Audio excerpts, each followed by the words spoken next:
Alright, I just hit start. The stream is now live. Hello, everybody. We'll just give everyone a few minutes here while they filter in to the channel if they are not here already. How's everyone doing? Pretty good. Yeah, pretty good. Very good indeed. Everyone excited? Yes, I'm excited to do this and then go back to bed. Why would you want to do that? It's a beautiful day. Wait, did you just wake up?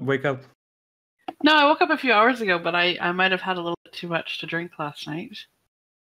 For those of you that tuned into the stream last night, we were playing some Scriblio and Cards Against Humanity, and there was a little bit of alcohol involved. Perhaps a little too much on my end. I mean, that's not entirely true. It wasn't too much alcohol. There were other factors involved. Like not eating. Yes, that was my fault.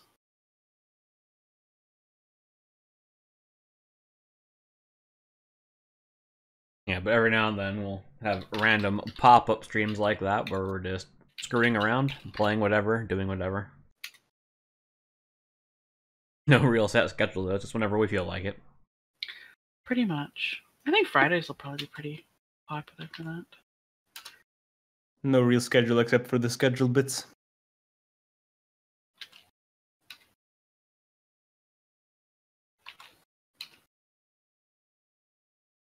I'm linking the stream everywhere.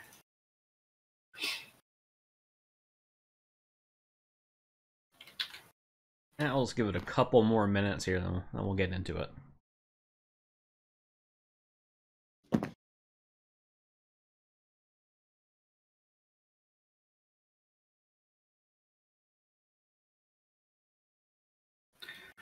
I'm excited to see the intro you've created for us. Is it as anime as the Argus Mythic fight was? We'll get to it. He hasn't shown me this at all, so this is completely new. Don't want to ruin the surprise. Mm-hmm. The erotic novel reading. That was last night, actually. Do we need to update the fanfic? Sorry, there are still like people in it that have since left, and if I recall correctly, Hula butchers someone with a knife. So I'm not sure. No, not that fanfic. We were reading Pandaren Gorfiend erotica last night on stream, or rather, Shouldice was reading it and had to stop. It was a good story. I think that was the point where I turned off the stream. I'm gonna be honest. Alright, I think we have enough people here, so we're gonna go ahead and get into our stream. As always, I am Skeletor. I'm hosting here. I'm not gonna have too much input here because I don't play Holy, but we do have some of our Holy people here. Hi everybody, it's Hula. You guys obviously see me in the Discord a lot and on the stream last night, and I'm here with two of our Templars, Lil and Scoffs, also known as Scoofs, who are here to help us out today to go over a bunch of Holy Paladin specific issues. And I think Skelly's got a little treat for us, and then we can get going.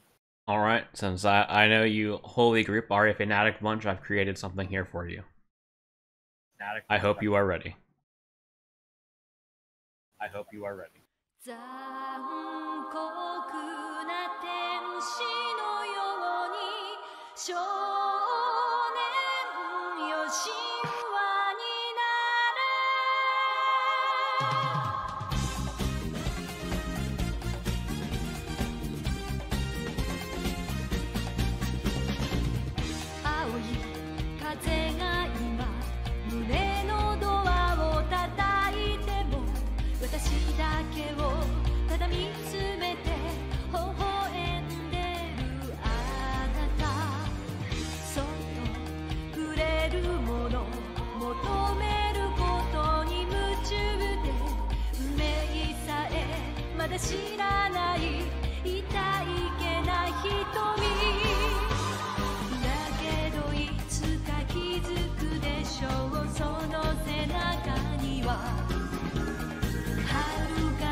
Oh my goodness.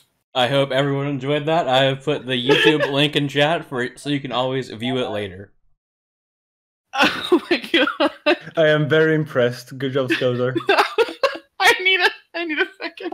I did not know I needed this in my life, but I do. I did. Lim, what are you doing? You just joined chat. Okay.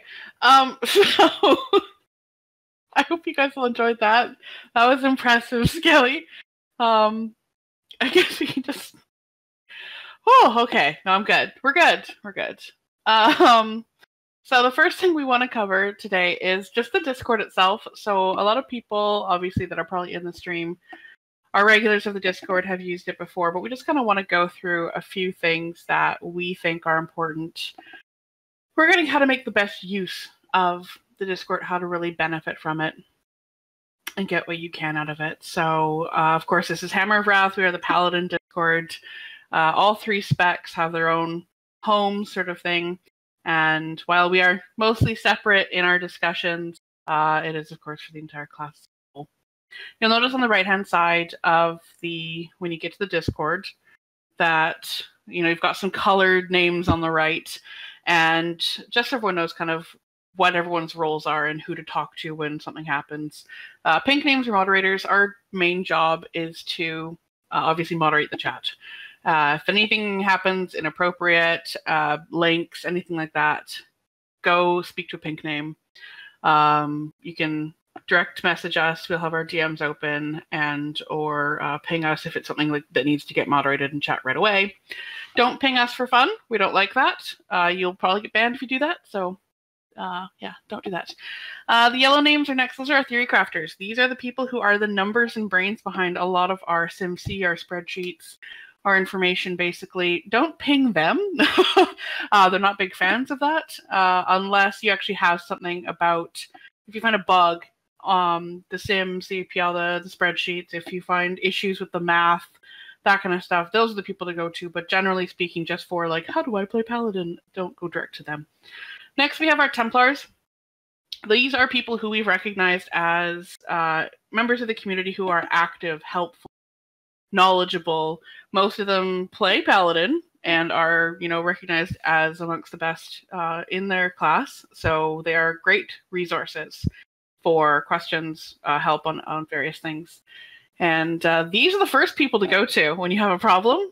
Some of them have the ability to moderate chat as well. So if you need to talk to anyone, go to a Templar. They might tell you to hit up a mod if it's a serious issue. But that's basically the people to go to if you have any concerns.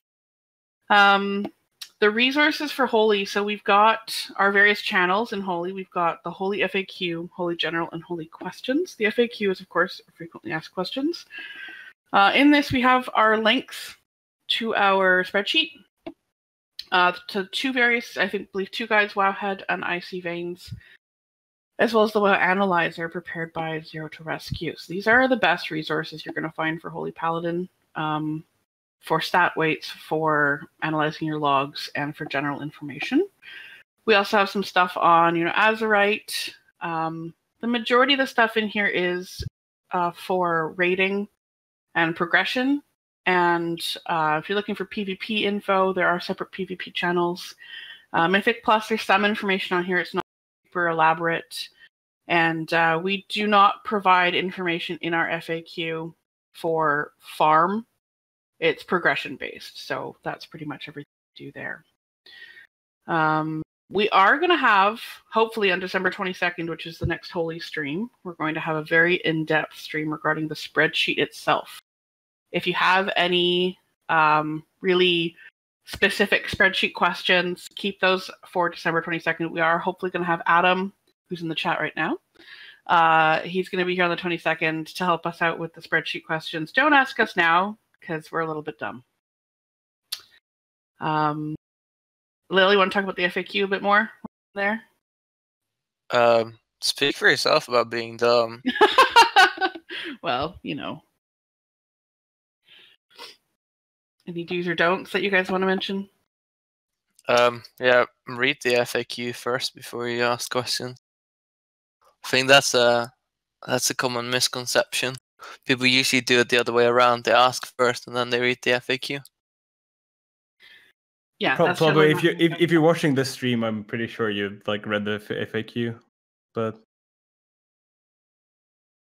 always check, because we do try to update the FAQ when new information comes around. If there's something we've noticed is being asked a lot, again, it's frequently asked questions. So if there's a question we're noticing a lot that isn't answered there, we'll try to put it in, and we do put updates in there.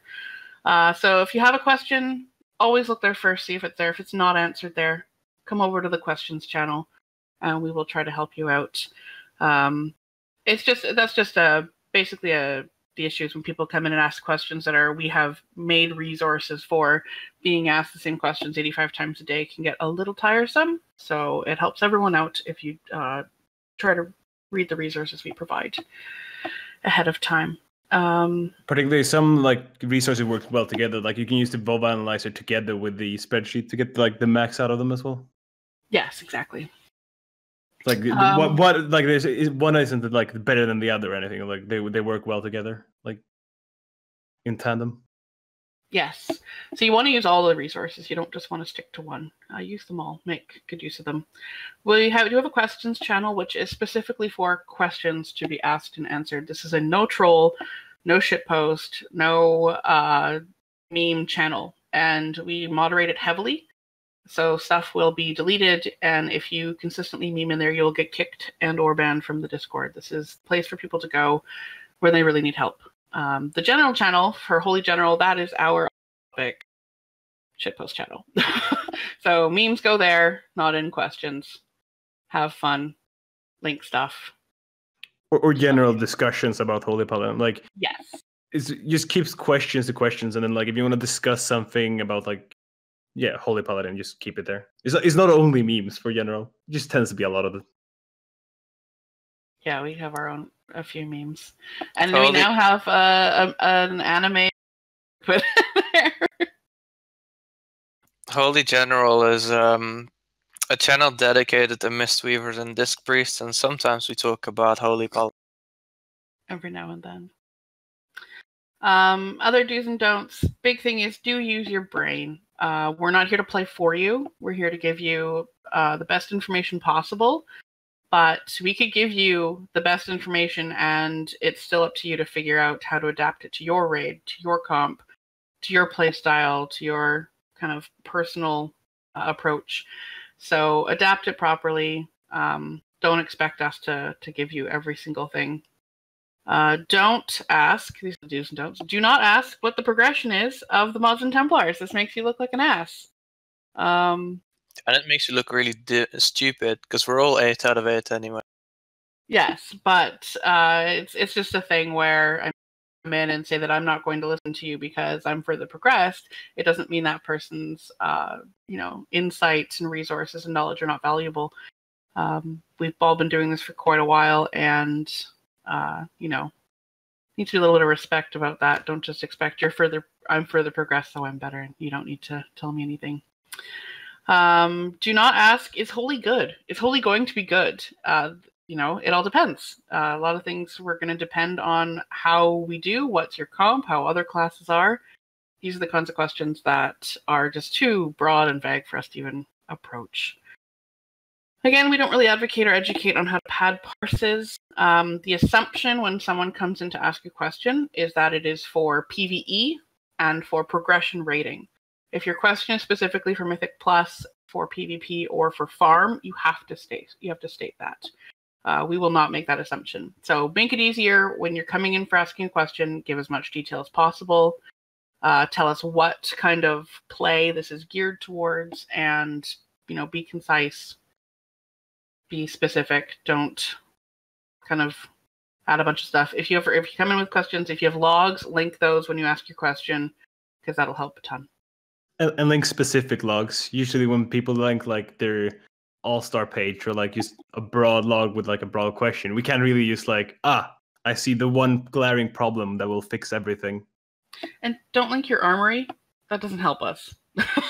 People come in and link their armory and say, what's wrong? Can you tell me what's wrong? I'm like, well, link your logs, and then we can tell you. The armor is basically like less than useless. Yeah, linking your armory is pointless. So that's pretty much all we need to say about the actual Discord. Again, we are here to help. This is all volunteer work on everyone's part. No one gets paid for this. So when you come in, just realize that we're just here to help, and use the resources that we provide to the best of your ability. Next thing we're going to cover is PTR changes. So 8.1 is right around the corner, and well, soon enough. And we've had a couple of changes on the PTR. Still hoping for some more. We'll see. But Lil is going to discuss what is going on there. Yeah. So we're having 3 new trades. We're having a bunch of trades changed. Some have been changed with just a tooltip, like Radiant Incandescence. I think that's how you pronounce it. Thank you, Scala. So the first off, Grace of Logistica is now going to be useful in the majority of fights. The change is that the focal point of the spell is now 8 yards in a circle around the hitbox, rather than the center of the hitbox, which is absolutely useless on a fight like Gahoon. And it has been capped to 10 targets at most.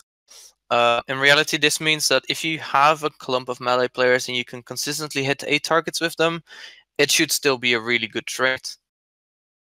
Yeah, as said before, Radiant Incandescence is a tooltip fix. The healing remains unchanged. I'll talk about the other thing later. Divine Revelations has been changed slightly. On top of the mana return with Holy Light on infusion on your beacon, you now also gain a healing increase on Flash of Light. This makes it a, I would say, decent trait, but not amazing. Ephemeral Recovery has been changed as well.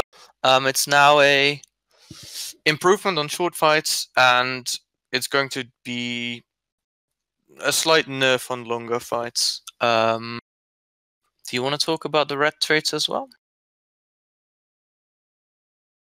You mean the wings one? Yeah. Oh, you actually have them. Yeah, there's a new trait that's ring 3, so it's on the same ring as Visage. Sorry. So every time you lay on hand someone, you grant them armor for a minute. It's a decent trait in itself, but because you have Visage and you have Resounding Protection and Vampiric Speed, not to forget that, it's likely not going to be a great trait. And it'll probably be something you use, like if a tank needs the extra armor for something specific. Yeah, but like it's gonna be niche, not something you'd use a lot. Yeah, especially with how strong Resounding Protection and Impassive Visage are. And the last one is that Glimmer of Light replaces Martyr's Breath, which is good because Martyr's Breath is, I don't know. Are there any traits that are actual HPS losses? Because I feel this one is one. It's trash. It's garbage juice.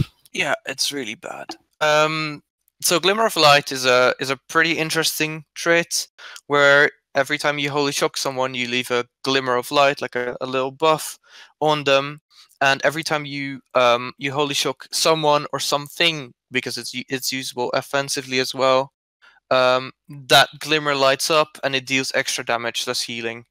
With current tuning, it's a good trait. It's also a trait that increases the skill ceiling, I would say, because you have about a 5-second window between applying a third, going from 3 to 4, and then activating 3 glimmers, and having the third glimmer drop off. So it essentially makes it so it's way more important to, it's more important to press Holy Shock. Yeah, on cooldown, which pressing Holy Shock on cooldown is going to be even more vital than it is now. The problem is if the numbers are there, like if it does enough numbers to warrant taking. With current tuning, it's a good trait. It's one of our best traits, I would say. But you never know. They might just absolutely dumpster it into oblivion and make it useless. Or buff it a lot. Yeah, knows? can we go with that one? I want an interactive trait that's going to be enjoyable to play around and actually pay attention to, as opposed to everything being passive. Well, it's not going to change it that much in like terms of interacting, because you'll still be playing in the same fashion with hitting Holy Shock as much as possible. Well, yes, but you're going to be aware of the fact. Yeah, it's going to be aware more about it. It would be more interesting if it wasn't like on separate, like on, let's say, Holy Light did it or something, like where you could actually like more play around it instead of just a bonus. Whatever is better than. It's better than Martyr's Breath. Better than Martyr, for sure. yes. Everything's better than Martyr. I think not selecting a trait would be better than Martyr's Breath, though. Yeah. You want to bring up Light's Decree as well, Lily? Yeah, Light's Decree is a new trait. It's specifically a red trait normally, but it works for Holy as well, in the sense that the bonus to wings works for Sanctified Wrath. So it becomes a 32-second wings. Curiously, though, it doesn't work for Avenging Crusader right now, but that might be a bug. I don't know. It's weird. It works for Crusader, which is the red talent, right, Skeletor? Because I'm pretty sure. Yeah, I mean, it's a ret trait, so it works for our Crusade, which modifies it. So yeah, I exactly. Think because Avenging Crusader it's a holy talent though, so it might be left out on purpose. If I had to guess. Yeah. It just happens to work pretty for sure Avenging they Wrath, just like didn't really intend it to work for us, but it works as a side effect, and then they don't really want to give us an AC. Yep. Because Light's Decree with AC would mean one more judgment in the window, right? So that would be like actually relevant, but for AV, not so much relevant. Yeah, I don't think it's supposed to work for us at all, to be honest. Yeah, no, we'll see how they change it. It probably works for Sanctified Wrath because it's the same wings, like it's base wings. It's the same ID as the red one. Yeah. Oh yeah, and Light's Degree or whatever it is causes Zealotry to be removed. Zealotry was a okay-ish trait for Mythic Plus, I feel, for DPS, but still overall not a trait that you were going to generally take anyway. Yeah, okay-ish. Because the bursting with it wasn't really enough, because you didn't get the stacks up fast enough during your burst window, and then maybe for your second wings it actually matters. The only like main thing I saw was it made it easier to just whack those small explosive balls. Yep. Sorry, can you say that again? You could like easier kill the explosive balls with the. Oh, never mind. With the it would made it so that after the nerfs, you could like if you had Zealotry stacks up, you can hit one shot them with Crusader Strike on like a 13 or a 14. And previously, that's like an 11 or a 12, depending on gear. I think that's all the traits, right? Yeah, there's something else to talk about though. The most important of the changes. Wait, I wanna stick on the traits for a bit. Yeah, I want to stick to the traits as well. Because going into the new raid, like we specifically talked about 8.1 now, which is in 2 weeks, but specifically going into the raid, a raid with almost like, well, very little crit gear, Radiant Incandescence, and the other one. Can you go down a page, Skelter? Divine Revelations. Those are going to lose some value. Skella, can you like go to the new trades page? It's on there, just delayed. Okay, yeah, sorry. So yeah, Radiant Incandescence and Divine Revelations are going to, well, probably are going to lose some value. And the reason for that, in my opinion, is that you're going to lose some crit going into the new raid, unless you have like a really large amount of Mythic Plus gear with crit on it.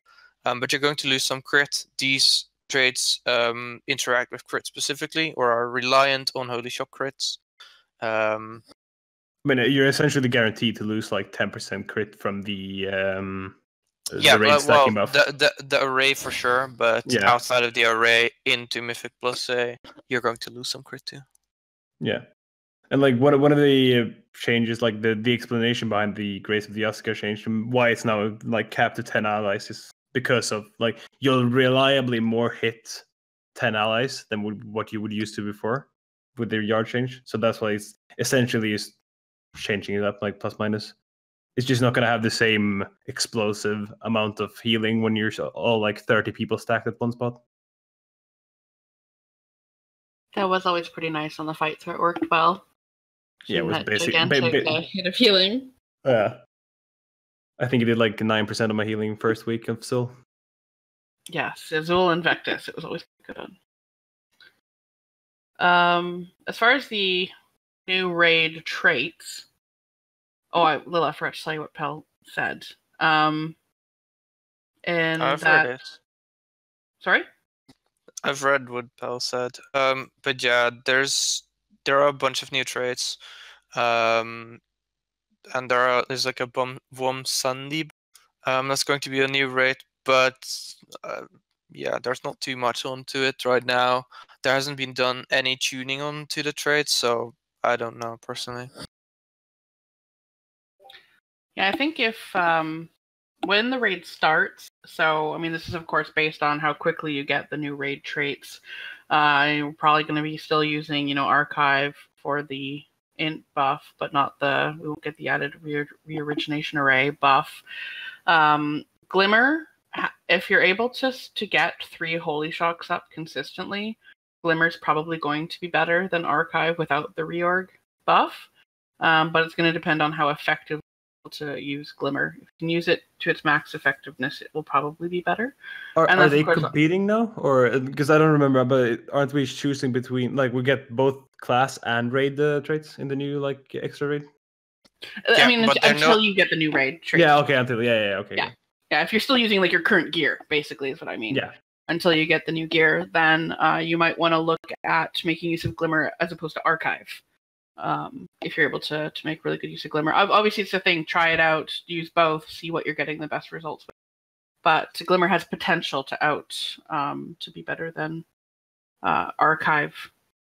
I'm not actually sure, but like I got conflicting information. Like the old gear doesn't change, right? It'll still be the same. Like so, paladins with zealotry won't get the new traits. No, they are. They have to fight. The old traits are getting replaced on those your traits, existing gear. Yeah, those traits are flat out getting replaced.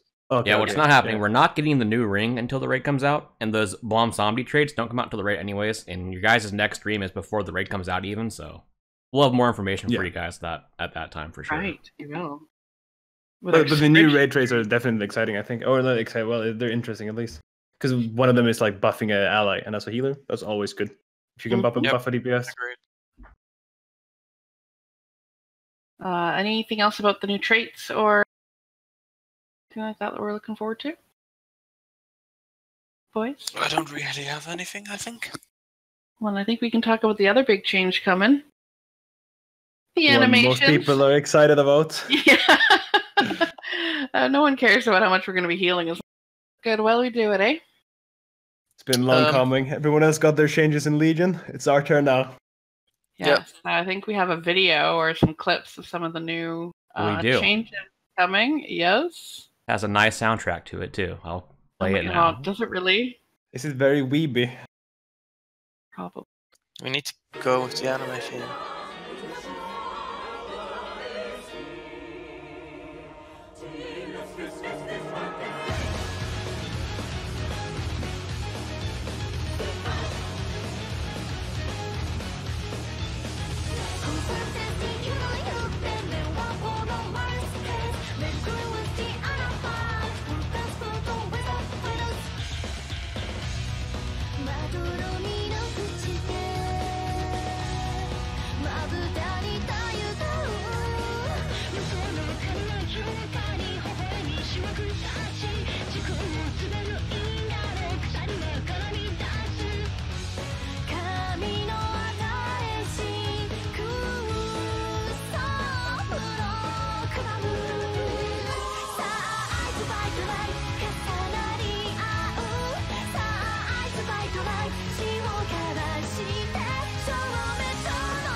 Skelly, I have one question.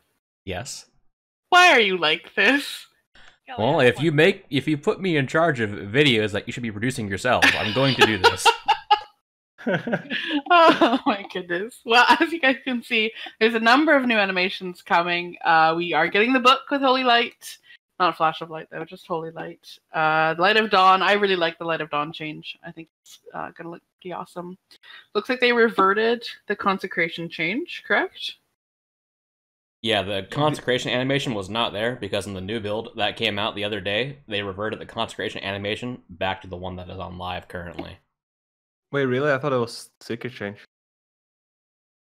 Yeah, they changed the animation, but they're probably not satisfied with the current result. Same as what happened in beta with like the book and how specific races would, do the Nazi salute when they casted. Yeah, we don't want that. I want to point out, because friend and neighbor Adam commented this in the chat, that you didn't jump with the wings, so they didn't get the physics of the them flapping about. Oh, yes, they do So flap. that's an actual thing. They do flap. And that Avenging Wrath change is for all 3 specs. Yeah. So if you are using wings, you will get that regardless of your spec. Yeah, so I mean, it's pretty fun. We were waiting for changes, so we finally get them. Yeah. Skelet, do you know? Have you tested? There's a glyph called Glyph of the Butterfly. Yeah, the which gives you butterfly 4 that wings, gives you is it? extra wings. I didn't test it today, but previously when you used that glyph, I believe it just didn't. Nothing happened at all. So You have the it wings. gave Yeah, it gave the old wings. yeah. Oh, okay, so there's a glyph if you want to keep the old wings animation. Yeah. The interesting part is though that they have been removing specific visual glyphs recently in 8.1, like the glyph of chain heal that gave it a different appearance. They've removed that, and they've done the same with a bunch of other shit. They might be coming back later and like reverting them, making them actually work with the new animations. Yeah, that might be possible. Another thing, which is very disappointing, I feel like, is that the beacon of light animation, we are the only ones who can see it. So our tanks doesn't get this annoying beacon over their heads all the time and can like point out to us that we are missing the beacon. Isn't that a good thing that no one else can see it? I think it's a bad thing that no one can see it. You want to just piss off your tanks? Pretty much, yeah. Oh, okay, your poor tanks. I like my tanks, so I don't want them to be annoyed with me all times. I like my tanks too. I have to say, as a rep main, as my few seconds of using beacon for the video, it was very annoying. Yeah, I'm not looking forward. I do want to know if there's a way to turn it off. Yeah. I'm pretty sure it works with Beacon of Virtue as well, right? Oh goodness, the whole group. God, that's going to be interesting. And on bosses like Waycrest Manor on the Triad boss, where you're all stacked up, all of a sudden everybody's blind. Yeah, because then you can no. No, only you are blind. Only you are blind. But you're blind already, so it doesn't matter. I think that's everything that's coming so far. PTR with new info. Anything else? Yeah, we're looking forward to any like changes. Yeah, these changes aren't final, so like there's still gonna be some possible changes. Yes, caveat that all of this could change by 8.1. We are at the whim of Blizzard. Reminder, we still have another stream before the raid comes out, too, so it's okay. Right. But just not before 8.1. But yeah, so the raid's coming out obviously next year, so we will have a second Holy stream where we'll hopefully have a lot more information. Holy raid preparation stream. Oh, goodness. Next thing we want to talk about, we are doing, like we said, we do have a log review we're doing at the end of the stream today. Before we go into the really in-depth, specific detailed logs for one person, we want to talk about logs and Warcraft logs and meters generally from a healer perspective. This is something that comes up a lot, becomes a bit of an issue, and as paladins especially, we have to deal with this kind of idea or approach of what healing parses are and healing metrics and HPS and all of that. So healing parses don't matter. That's kind of the big thing that we want to get across. There seems to be this idea that the more HPS you do, the better of a healer you are. That is completely inaccurate. Healing is a zero-sum game. There's a finite amount of healing to be done over an encounter. You cannot speed the encounter up by healing more. So however much damage is taken out, as much healing there is to do. In a situation where the better your healers in your group are, the worse everyone's going to look. So if you're healing with great healers who are all at the top of their game, you're all going to look worse than people who are healing with people who are dead or just shit healers sort of thing, who aren't even hitting their buttons. Those people are going to look better if you're talking about just Parses or HPS. So the main thing is we really need to know what is HPS really telling us. And that's just telling us your capability of filling that amount of healing required in a certain amount of time. So there's lots of different performance metrics that we look at other than HPS. And I think Lil and Scoffs might have a couple things to say about that. Basically, the best way to improve your HPS is to just boot a healer, as long as the boss dies. But I mean, that's just not how we look at things. Yeah, the biggest way to increase your HPS or your force is to drop a healer. And we do see that. I mean, when we get into farm, and the goal is to let your healers have some fun and try to get some you under heal on purpose. Yeah, so like when you're looking at logs, don't compare yourself to like the top 10, because they've already killed the boss. They've already like dropped a couple of like 1 or 2 healers, and they're like using talents to intentionally pad and like doing extra things on top, and their kills will probably be faster, which means they can use mana over a shorter time. So it's just not something you want to look at when you're looking at like other people logs and what they're doing. Using logs as a way to like logs from people who've already killed a boss and as a way to learn what to do for a certain fight is excellent. It's a really great resource, especially if you're looking for a group that has your exact same tank and healing composition, to see when people are using what cooldowns. That's excellent. Make use of logs. Make use of other paladins logs who are, in better guilds, who are a little more experienced than you, to learn what to do. However, do not look at their top log, their best part. Look at their progression kills.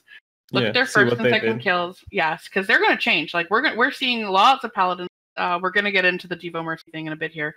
But we're seeing people who on progression used Devo, and but their best log, quote unquote, is with Mercy, for obvious reasons. But go to the progression kills, see what they did the first couple times, and look at what they did throughout progression. See what talents they started with, what they changed to, and try to figure out why. And is that relevant to you? To see what they're doing, what their gear's like, who they're healing, when they're using their cooldowns. Go to the first and second, third kills of people. Do not just go to the top parse and think, oh, that's obviously the best paladin on this fight. Chances are they've got 2 less healers than everyone else. They're using Mercy, and their raid took a ton more damage than they should have. So you want to look at that. When we're looking at a new raid as well, and new bosses that we're coming up to, also keep in mind that a lot of the higher progression guilds will private log. So the best thing is to try to figure out who is in a guild similar to yours, who has a composition similar to yours, who is a paladin that understands the ins and outs of the class, and try to just look at them regularly, see how they are changing what they're doing throughout the bosses. Have like 5 or 6 paladins that pretty much when you go to the logs, like I'm going to go look at Scoffs, I'm going to go look at Lil, I'm going to go look at Versta, people like that. I'm going to go see what they did on progression before I get there, to try to get an idea of what I want to do, because I know that they heal similarly to myself. Shout out to Mafra. Oh, I don't look at his. Mafra, the biggest bumper. No, that's a joke. I look at your logs, Mafra. Look at Mafra's bestow faith usage, and you get depressed. Yeah. Why can't I have that? When I look at your Mercy.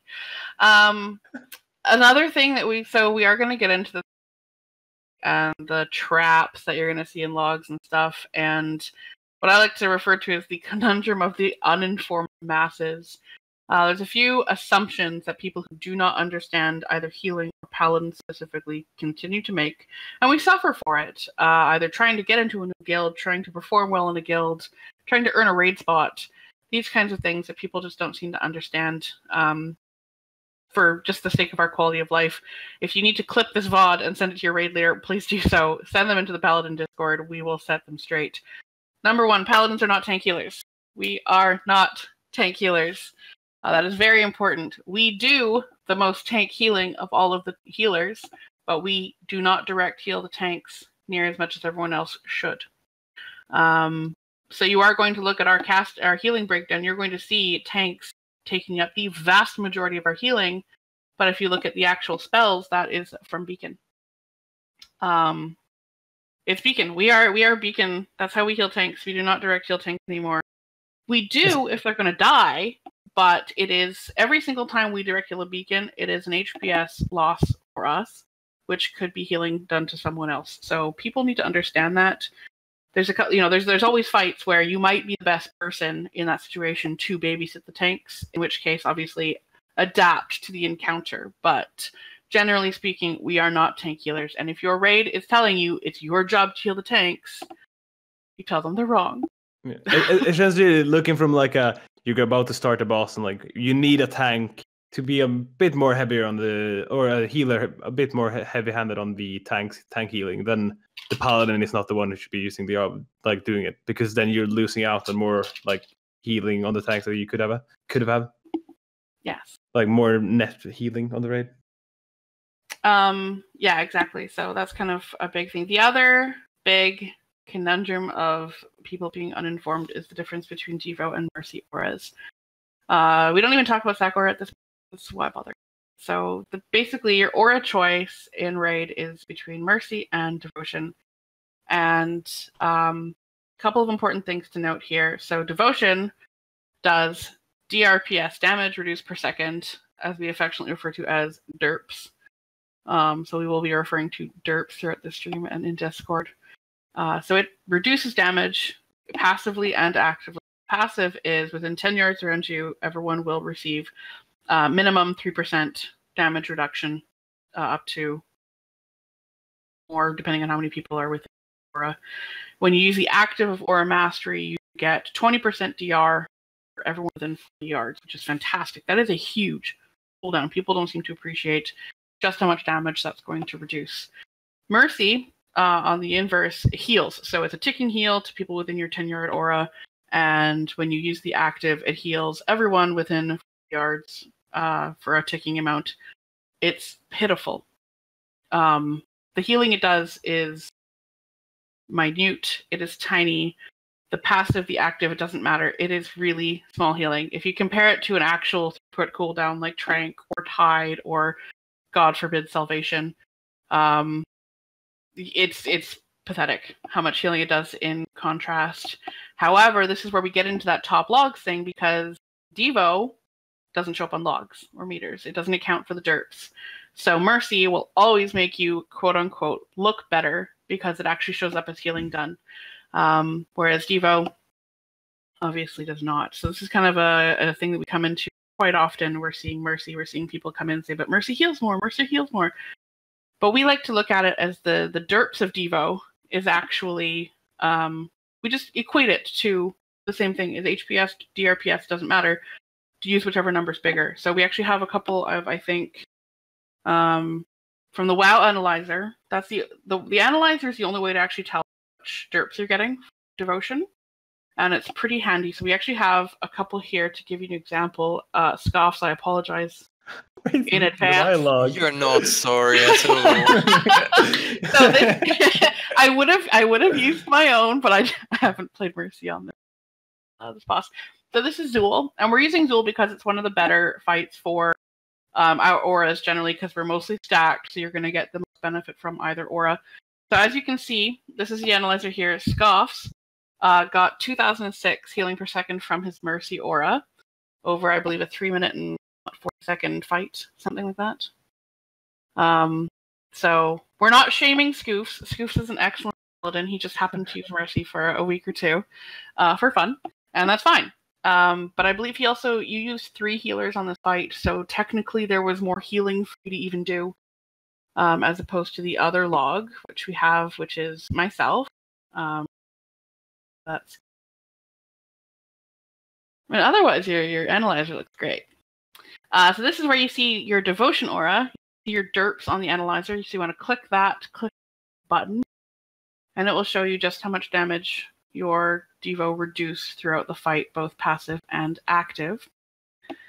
And you can see over 5,000 damage reduced per second throughout the fight. So compared to that Mercy of Scoffs, it is a considerable difference, more than double. And the big difference also comes from that the Mercy will heal some of the damage after the lethal damage or like potential lethal damage has come out, while the derps will restore or like help out beforehand and actually save lives. Yes. The way we explain it when people come in trying to quote unquote argue that Mercy's better because it heals is, would you rather heal, 50% of 100% would you rather heal 50 of 100 damage taken, or would you rather only take 50 to start? So it's one of those things where, and this is a really great way to just to tell, if you do have one of the healing leaders telling you to because they think it's better because it does more healing, go to the analyzer, pull some logs from Warcraft, just put those in there. You can use me and Scoffs, it's fine, those are public logs. Stick them in there and show, look how much damage I'm reducing using Devo as opposed to how much I could heal after the fact with Mercy. And it doesn't even count. If you want... To put it even more extreme, people have said that on Zekphos, Mercy is a better aura than Devotion aura. Just account for the fact that if someone accidentally stands in the search or stands on top of someone with the beam, Devotion aura will actually save that person from dying, where Mercy doesn't do anything because that person is dead. There's nothing to heal up. This is a good point. And they're like on Sekpos as well, because like I think Sekpos is the most fight because it's a lot of taking damage. So Mercy does a lot of healing compared to like the damage reduction on the Devo on just that specific fight. But there's also the fact that Devo lines up perfectly with the Storm and I-Beam overlap, which is like the two dangerous storms of the whole fight. So you basically have them covered with Devo. So Devo's just one of the best auras there. Yeah, it's very handy. I specifically noticed on progress, that I could save people with the active. Because in the first week, your health wasn't enough that if you had a small personal, you would still die in the surge.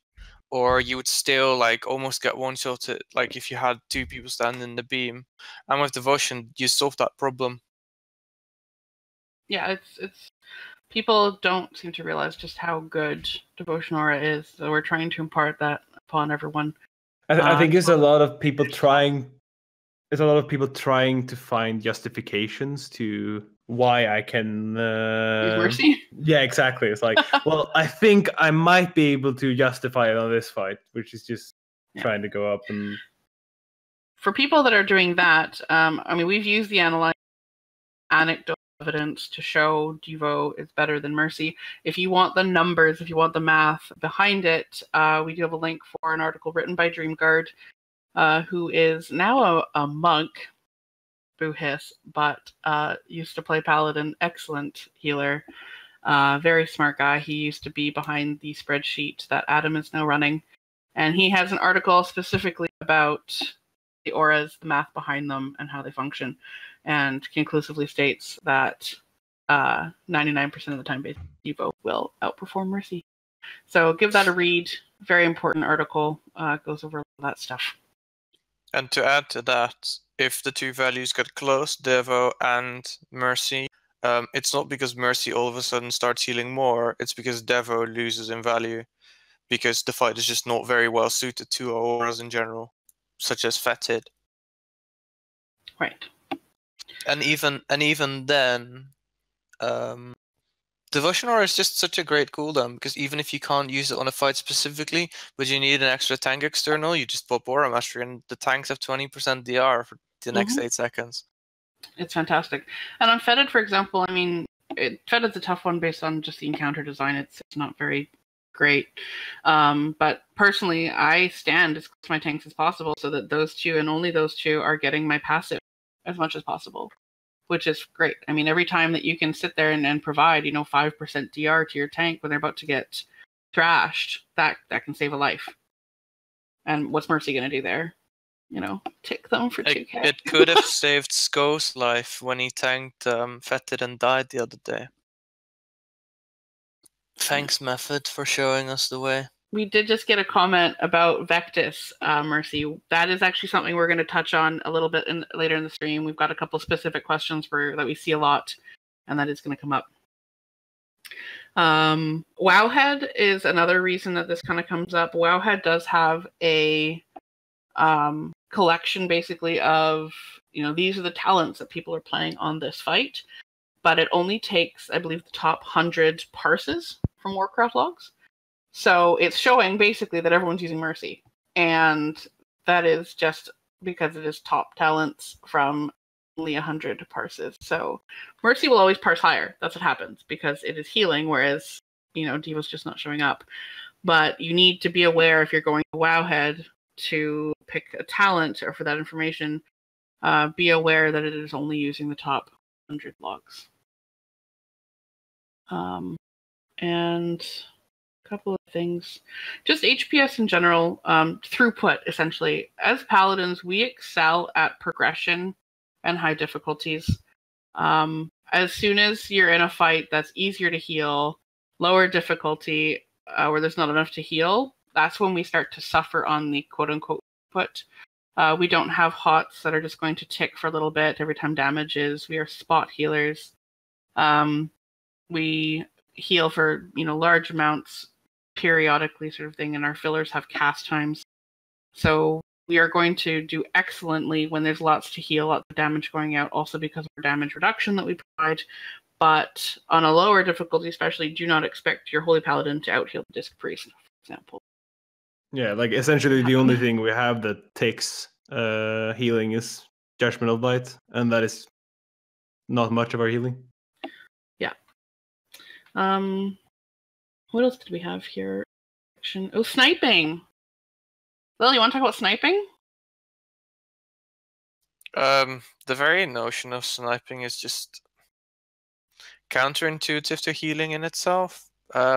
Healing is a zero-sum game and a cooperation game, and the fact that you think that you're supposed to, or rather not you, but some people think that you're supposed to snipe others to gain more HPS. First of all, HPS doesn't matter if you do your job, and second of all, if you snipe that other healer is wasting mana that he could have used somewhere else.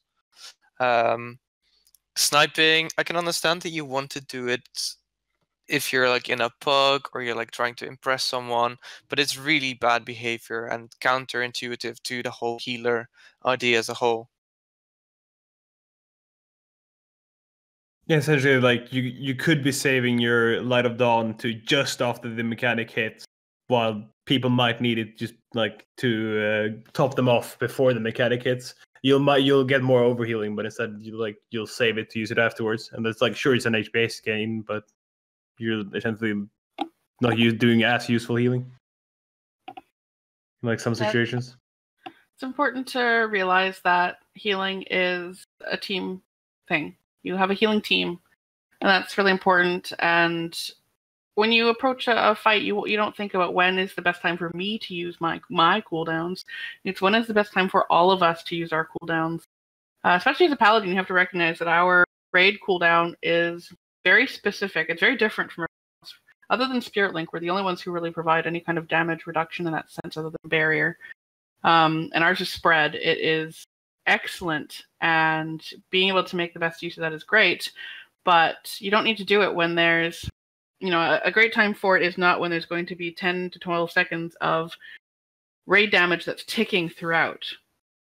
Trank will cover that better. Salve, him, everything else better. Really than we will. So make sure you're not trying to plan cooldowns for what's better for you. It's better for the raid as a whole. Don't worry about your parses. Nobody cares. It's really not that important. And so we're going to talk a little bit about, before we go into the actual specific review log, we're going to talk about what are we all looking at in logs in particular. And Skelly, I think we have I'm throwing myself out there for this, guys. Read my logs. Make fun of me all you want. I don't care.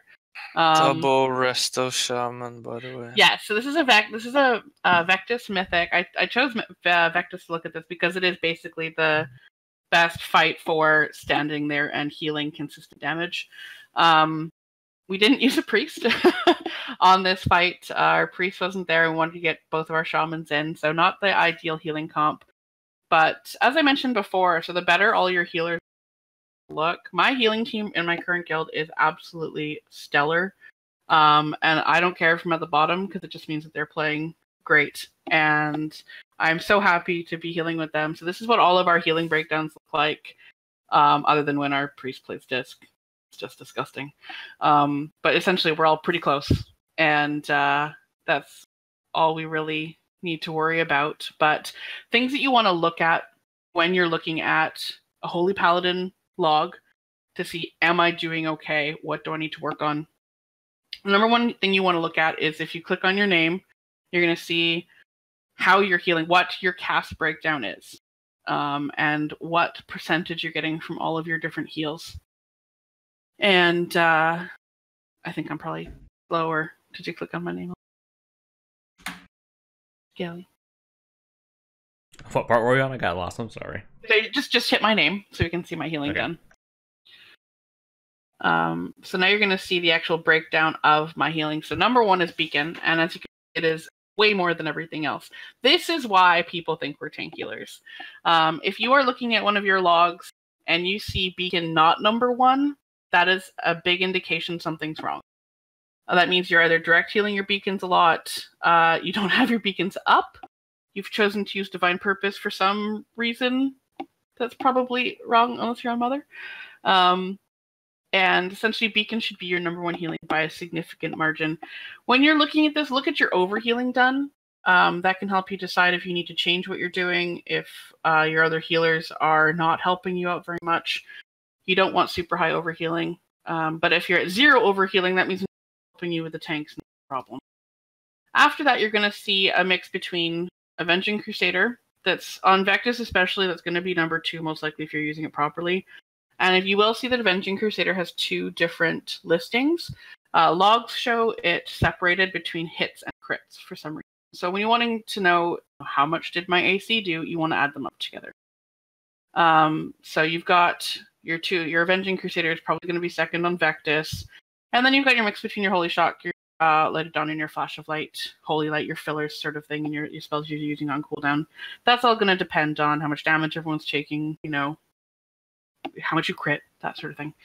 But pay attention to your overhealing on all those spells. If something's super, super high, if your Flash of Light is high overhealing, you're the right targets. Or if no one needs healing, you don't want to use Flash because you're just wasting mana. You should be using Holy Light instead. What else do we have here? Judgment of Light. Again, that's just Judgment of talent. Bestow Faith. I'm pretty happy personally with my Bestow Faith usage on this fight. I could have used it 1 or 2 times more than the time allotted. But, decently low on the overhealing, only about 30%. It did about 4.5% of my healing done effectively over the fight. I'm pretty happy with that. That's a good fight for me. Bestow. Light of the Martyr. It's there. Light of the Martyr is there. How many times? I can't see it. Did I cast it? 8 times? Yeah, 8 times. So 8 times over the course of the fight. That is fine. As long as I'm using it on people who actually need the healing done. And that I think those were pretty much all during the intermission when we're running around, stuff's on cooldown, we're soaking, we're dodging. Again, Light of the Martyr, good spell for what it is used for. It is not a filler spell. It is mathematically inferior in terms of net healing done than everything else. But if you need the heal, then we just go past the stuff. It's not worth trying to min-max Light of the Martyr. Like, a lot of people come into the Discord trying to found the way. I will go max leech and I will spam Light of the Martyr. Or I will go 3 passive Visage on myself. And every 6 seconds I will cast a Light of the Martyr and proc it on myself. I'm pretty sure that procs it, I don't know. But it's not worth it. No. It's just not. You're putting so much effort into doing something that's not worth it in terms of numbers. Mm-hmm. So essentially, I mean, we've just provided this as a pre-standard example of what your healing breakdown percentages should be. If yours is wildly different on a fight, come ask us why. We'll try to help you out. But if your Light of the Martyr is up there in the top 3, that's bad. If Beacon is not number 1, if your other spells are kind of sitting at weird janky spots, there's probably a reason for it, and we try to help you out. And then other things you want to look at. So on the top right of the screen, where it says done by ability, we can swap that to say done to friendly. Not cast, done to ability. Yeah. And you want to go to done to friendly. And that will show you who you're healing. Again, this is why people think we're tank healers. So as you can see, the overwhelming majority of my healing is done to my tanks. But if you mouse over their names, you can see what that healing was. And you see Beacon, you see Judgment of Light, you see Avenging Crusader. It is not direct healing. Very, very little direct healing at the there to my 2 tanks. I healed them very little on that fight. But it's still a ton of healing to the tanks. And that's what we provide basically to the raid. On most fights, you are going to be your 3rd healer, simply because you're always in your Light of Dawn. You have Leech, Impassive Visage, Resounding Protection, different traits, Health Stones, Health Pots. So typically you're going to be number 3. I think I just didn't take a lot of damage, I guess, on this one, so I healed other people more than I didn't. Yeah, because of the enough. Because of the vectors. Like a lot of the damage of the fight is vectors on vectors, so you'll be using, so unless you're taking a lot of vectors, you won't be that high. I don't think I got many of that fight. But again, so that's another thing to look at is, and what are you healing? Another great thing to look at is CPM. This is something I personally look at. We'll have people come into the Discord or, ask, can you review my logs? Their breakdown looks great. They're healing the right people. And yet, for some reason, their throughput is just weak. And so the next thing we look at is cast. So you go to the top right and cast, and then you go to cast by source. Or cast, is it cast by source? Yes, by source, not spell. And then you can see your CPM, which is casts per minute. And 37, I think I had on this one. I aim for. You can see a couple gaps. I think that was the intermissions. I was cut out dodging. there, but she meant to say 40. You need to speak into the mic because you're cutting off. I am speaking into the mic. Sorry, so I always aim for at least 40 casts per minute. You can see a couple of gaps there. I believe those were the intermissions. Obviously, your CPM will change by the encounter. If you're running orbs, for example, on Gahoon, you're going to have no casts during that, or very few. So keep in mind to the encounter. So I'm at 37 around there. Am I really cutting out a lot? No, that's fine. Not anymore. Oh, okay, it's good now. Okay. Alternatively, if you don't select any players to look at, and you click on casts, you can see like the cost per minutes for the entire raid. Yes. So you don't have to specifically go to by cost by source. Mm-hmm. 40 is a pretty good threshold to aim for on a fight where you're pretty much just healing, where the encounter doesn't require much else. I think Zool is a good one for that because you basically just heal the entire time. So if you're hitting at least 40 on that, that's good. So if you go to your CPM on a fight where there's not a lot of encounter-based downtime, and you see something like 25, your main issue is you're probably just not hitting your buttons enough. And so that's a really important thing to see, is how much am I actually healing. The analyzer has a downtime element as well, which is also really good to look at, but use both. See what you're doing. Yeah, this is basically one of the good things, the great thing about the analyzer, because it automates so much of this, like looking at logs, where you can see how many possible holy shocks could have had in this fight, and you can kind of like take it with a grain of salt and go like, yeah, but how many judgments could have fit into this boss? But yeah, during the intermission, obviously you can't judge anything, so your possible cast goes down, and you like have to account for that. So like you can never hit 100% on some bosses, and on some bosses like you don't want to hit 1% because that means that at some point you're changing your giving up casts. Right. A thing I just want to note about the analyzer, it is just data-based on logs and times and cooldowns, that kind of stuff. It does not take into account encounter design. So if you're getting an analyzer that says, oh, you're not using spells enough, sort of thing, and you have tons of downtime and there's nothing to even judge, sort of thing, and it's saying, oh, you're not using Judgment of Light enough, use your brain. It is just data based. It is not encounter based. You have to take the data it provides you and adapt it to the encounter you've done and realize that, oh, I screwed this part up, or I could have done this a lot better, or hey, the analyzer says I sucked at this, but the encounter I actually did a good job. Just think about those things when you're looking at the various resources.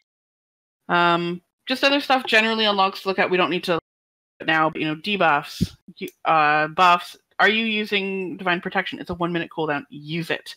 Bubble, are you using it in the right spots? Are you saving it, never using it? It's a great spell. Healthstone, Health Pot, are you helping everyone else out with that? Damage taken, are you dying? Are you taking avoidable damage that you shouldn't be? That kind of stuff. Overhealing, raw healing. Just different things to look at. I think it's time to move into our review of our winner. Is Watcher here?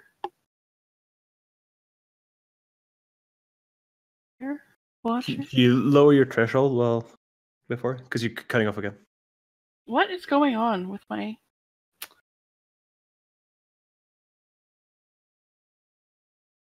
Can you guys hear me? Yes.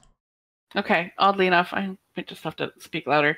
Is our log review winner here? Watcher. Watcher. Watcher. I don't know how it's supposed to be pronounced, but my cats are not meowing. Wholly, I'm sorry.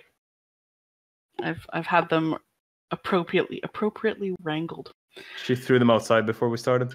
There are like 7 cats, like between these 4 people in the Discord right now, but you can't hear any of them, which is a surprise. They've all been muted. He's not here. We'll still do it anyways. We can link him to VOD. Yeah. So we did have our winner, and we're going to look at his heroic Gahoon kills and his logs on Vectis Mythic progression. So just so you guys know, if you win this review and you link us a log, we're not looking at that log. We're looking at everything else. Yeah. if you link us a log and you're basically telling us, hey, look at how well I did, we're going to find you another log. So I think Lil's going to take the reins on this one and go over a bunch of this stuff. So and Scott's going to help him out. So take it away, Lil. Okay. Yeah, this is a heroic Gahoon kill. Not the first, but there's definitely a number of improvements to make. As you can see, well, you can't see it on the stream right now, but the percentile was about 72. So that's a pretty decent parse in itself. Yet at the same time, if you go and look at like what happened during the fight, there's a lot of improvements possible. At the start off, this is a 7.5-minute fight. This person used wings twice. Ideally, you want to use it as maximal as possible. So 3, maybe if the fight allows for it, 4 times. Using it twice is not great. If you use it early on in the fight, it may seem like a lot of overhealing, but you have to realize as well that when you use it in phase 1, the rest of the healers basically don't have to heal at all, don't have to spend any mana at all, and you're basically going into the first beam with full mana. So use your cooldowns. Second of all, can I use the word here, like the mercy word? Well, don't be a mercy monkey. This person played mercy. It did about 1100 healing per second. Don't play mercy, guys. Third, and I'm really going over the basic stuff right now. Like we said before, we're not direct tank healers, and our beacon healing is so high because we heal someone else, and then our beacon gets healed. During this log, 33% of all Holy and Flash of Light casts were onto the beacons. That's a net HPS loss, which makes me sad. Don't make me sad. Yeah. It's one of the things that's going to be different for Heroic as well, I think, because there's so little healing that sometimes tank is all you can heal. But just look at your... what people are usually getting, but okay, oh yeah, you usually look at like what you're usually getting, and just try not to try not to overly heal them when you can heal other people. Yeah, especially when you take it into context and you see people like in this log. There's a warlock who bleeds out over a period of 30 seconds, and he gets 46,000 healing in a 30-second period. That's not great. Healing the tanks is fine. If you're bored, I'd advise to hit the boss instead, because you don't have to use mana for it. But to move on, infusion of light usage, and here's something that confused me a bit. From an HPS point of view, it's better to flash of light during your infusions. But this person used 70% of their infusions on holy light, but used 3/4 of their filler spells as flash. This is quite inefficient. And if you turn it around, while it is, we joked during beta that Paladin was going to be the coffee break Paladin, because you could cast Holy Light, go make coffee, and by the time you came back, the Holy Light cast was finished. But it is better efficiently. It's more efficient. And it's one of those reasons as well that you want to use holy lights during the medium amounts of healing, so that when shit hits the fan and you actually need to do massive amounts of healing, you have the mana to spam flash of light, because it is faster, but it's not more like efficient. But when you need the HPS, you need the HPS. Yep. And a thing that Hula touched upon in her Vectis log as well is that Light of the Martyr usage is not bad per se. Not at all, actually. It's a very useful spell when it's used properly. However, I think this log used it 8 times as well. I'm not exactly sure. But if you go and look at, there's a tab on the analyzer that shows you your healing to low health targets, and there's a threshold you can set. You ideally want your Light of the Martyr cast on people that have low health, because you're on the move, you can't Holy a Flash of Light on them, and Holy Shock is on cooldown. This person used Light of the Martyr 8 times, but none of those 8 times were on a target below 40% health. At the same time, this person used the Flash of Light to heal someone at 8% health in phase 3, when everybody is ticking and stuff is going crazy. So ideally, you'd use the Light of the Martyr there and heal them up after, because in the time that you cast a Flash of Light, that person might die. So using Light of the Martyr is good, but look at who you're using Light of the Martyr on. I don't think I have a lot else for this. You don't want to be too over reliant on it. One of the things, if you don't have anything else that you want to look at, is the cooldowns. If you go to that tab, where you want to see how well you heal during your Avenging Crusader. Because a lot of people think that we're all of a sudden we pop out 8 Avenging Crusaders and now we're somehow DPS for some reason.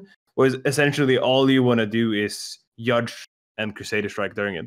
That's the only thing that changes. As long as you do maximum amounts of Judgment and Crusader Strikes, it's all fine. You still want to use Bestow Faith, you still want to use Holy Shock, you still want to use Light of Dawn, and you still want to use your fillers, as long as you're not taking away from your actual cooldowns. Yeah, and that's a really important part about Avenging Crusader as well. People often think that you need to have Crusader Strike on cooldown, otherwise it doesn't work. That's not how it works. You want Judgment, you want ideally 3 Judgments into your wings, but you always want to have 1 charge of Crusader Strike recharging. And by the time that wings is finished, you want both of them on cooldown. That's the only requirement. And you can cast fillers if someone has a vector on, or has double vectors on Vectis, for instance. It's sometimes better to Holy Shock them rather than to hit Crusader Strike. But because Crusader Strike has 2 charges, it's not the end of the world if you let it recharge a bit longer. You don't want to be the one betting on a Crusader Strike to heal the guy dying and then have him die because Crusader Strike, you Killed lost the someone odds. So it's not good odds, 3 in Yeah. 20. You ultimately don't want to have Judgment off cooldown delayed, however. You want to make sure you're using that one on cooldown as much as possible. Yeah. So essentially, what you want to do is, before you pop your wings, I mean, it's not necessary, but like you want to Holy Shock and Light of Dawn, make sure those are on cooldown. Pop your wings, Judgment, Crusader Strike, and then Holy Shock and Light of Dawn, depending on like if any of them are up, and then Crusader Strike, and then start like using that priority system where if Judgment is up, you hit Judgment, or if Crusader Strike is about to get 2 stacks, you hit the other ones, and then you just heal normally as you would without the Avenging Crusader. Just keep in mind that every time you hit either Judgment or Crusader Strike, that's when the healing happens. So if everyone's topped off, or like one person has taken damage, Holy Shock them, don't Crusader Strike the boss. Save that until, 2 seconds later when an AoE goes out, and you can actually make better use of your Avenging Crusader. Yeah. Don't trust the Judgment, like the travel time of the Judgment to, like, there might be some damage here. Just delay it a bit and then hit it as damage comes in. That's also a thing to note. Avenging Crusader is supposed to be a smart heal, but smart heals in World of Warcraft are dumb because they just target a random person. It doesn't have to be that the person at 20% health gets healed. The person at 99% might get healed instead. Yeah, I call it a smart-ish heal. So it will heal people who have taken damage, but it could be anyone. Was there anything else you want to touch on the heroic? No, I don't think so. Okay, so we did also look for more, because again, heroic, especially at this point in the tier, it's not the greatest way to really tell someone's performance. Like some of Watcher's logs that we looked at were like, oh, he didn't do so much healing on this one. It's because he spent half the time DPSing because he didn't need to heal. So which is great, by the way. So we did go and look for mythic progression with his guild, and we did find, I think just last week or the week before, they started working on Vectis mythic, and they have a handful of pulls, and we did see a number of things, both good and bad, that we want to touch on. So if we go to Vectis, and if we go to his summary, Gilly, and I just want to go through every single pull and just show something here. So if you just see a summary. So start at the first pull, if you can. Now, one thing I want everyone to realize, when you're progressing on a boss, you don't just pick your talents and stick with them. You work with your talents. You swap them as you go. You try stuff out. Think, okay, maybe this will be better. Use the logs to determine how to change your talents. If you are not getting very good use out of Bestow, maybe look at CM, etc. Think about your mana, which we'll go into a second. But here we've got, so Watcher started the Knight, or the Vectis pulls on his first pull using Beacon of Faith, Avenging Crusader, Judgment of Light, as those talents there. Those are the top talents for Vectis. So essentially he started with what you want to use for the max throughput you're going to be able to do. But as the fight went on, so if we get pull 2 was the same, but if we get into pull 3, suddenly he has swapped to Holy Avenger and Sanctify Wrath.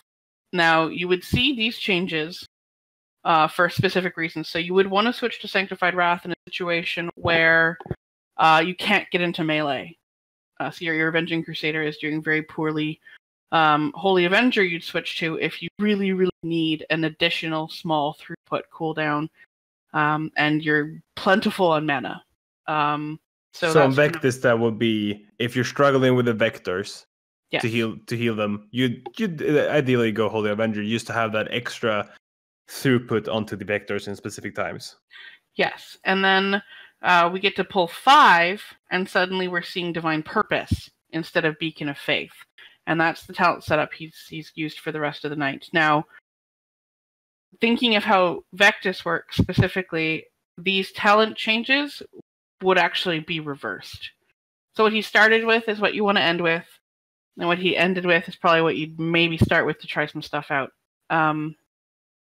It's so Vector specific. Again, you want to think about the fights generally. It's a great fight for Avenging Crusader. As we saw in my Vectus earlier, it was my second. So you absolutely want to have Avenging Crusader. You can make maximum usage of it. It does a ton of healing. The fact he swapped to Divine Purpose, again, this is something that I want to show. So he swapped to Divine Purpose on the 5th pull. So if we can go to, let's say, the 2nd pull, Skeletor, if you can bring up the 2nd one. And look at his healing done.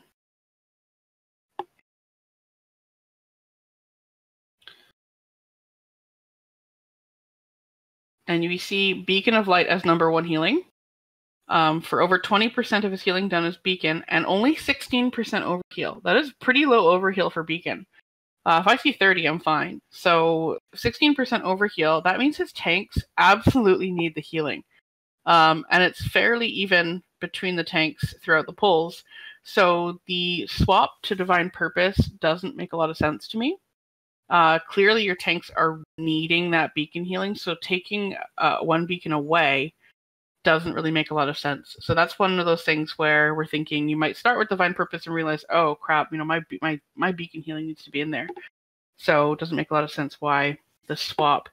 The other one that the swap happened was to Holy Avenger.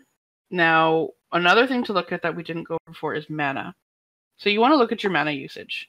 Holy Paladins are pretty efficient with mana, but it is very easy to burn through it as well if you're casting in a inefficient manner in terms of heals per mana, which is HPM. So if we go to resources, that's the tab where you look at, and you go to mana.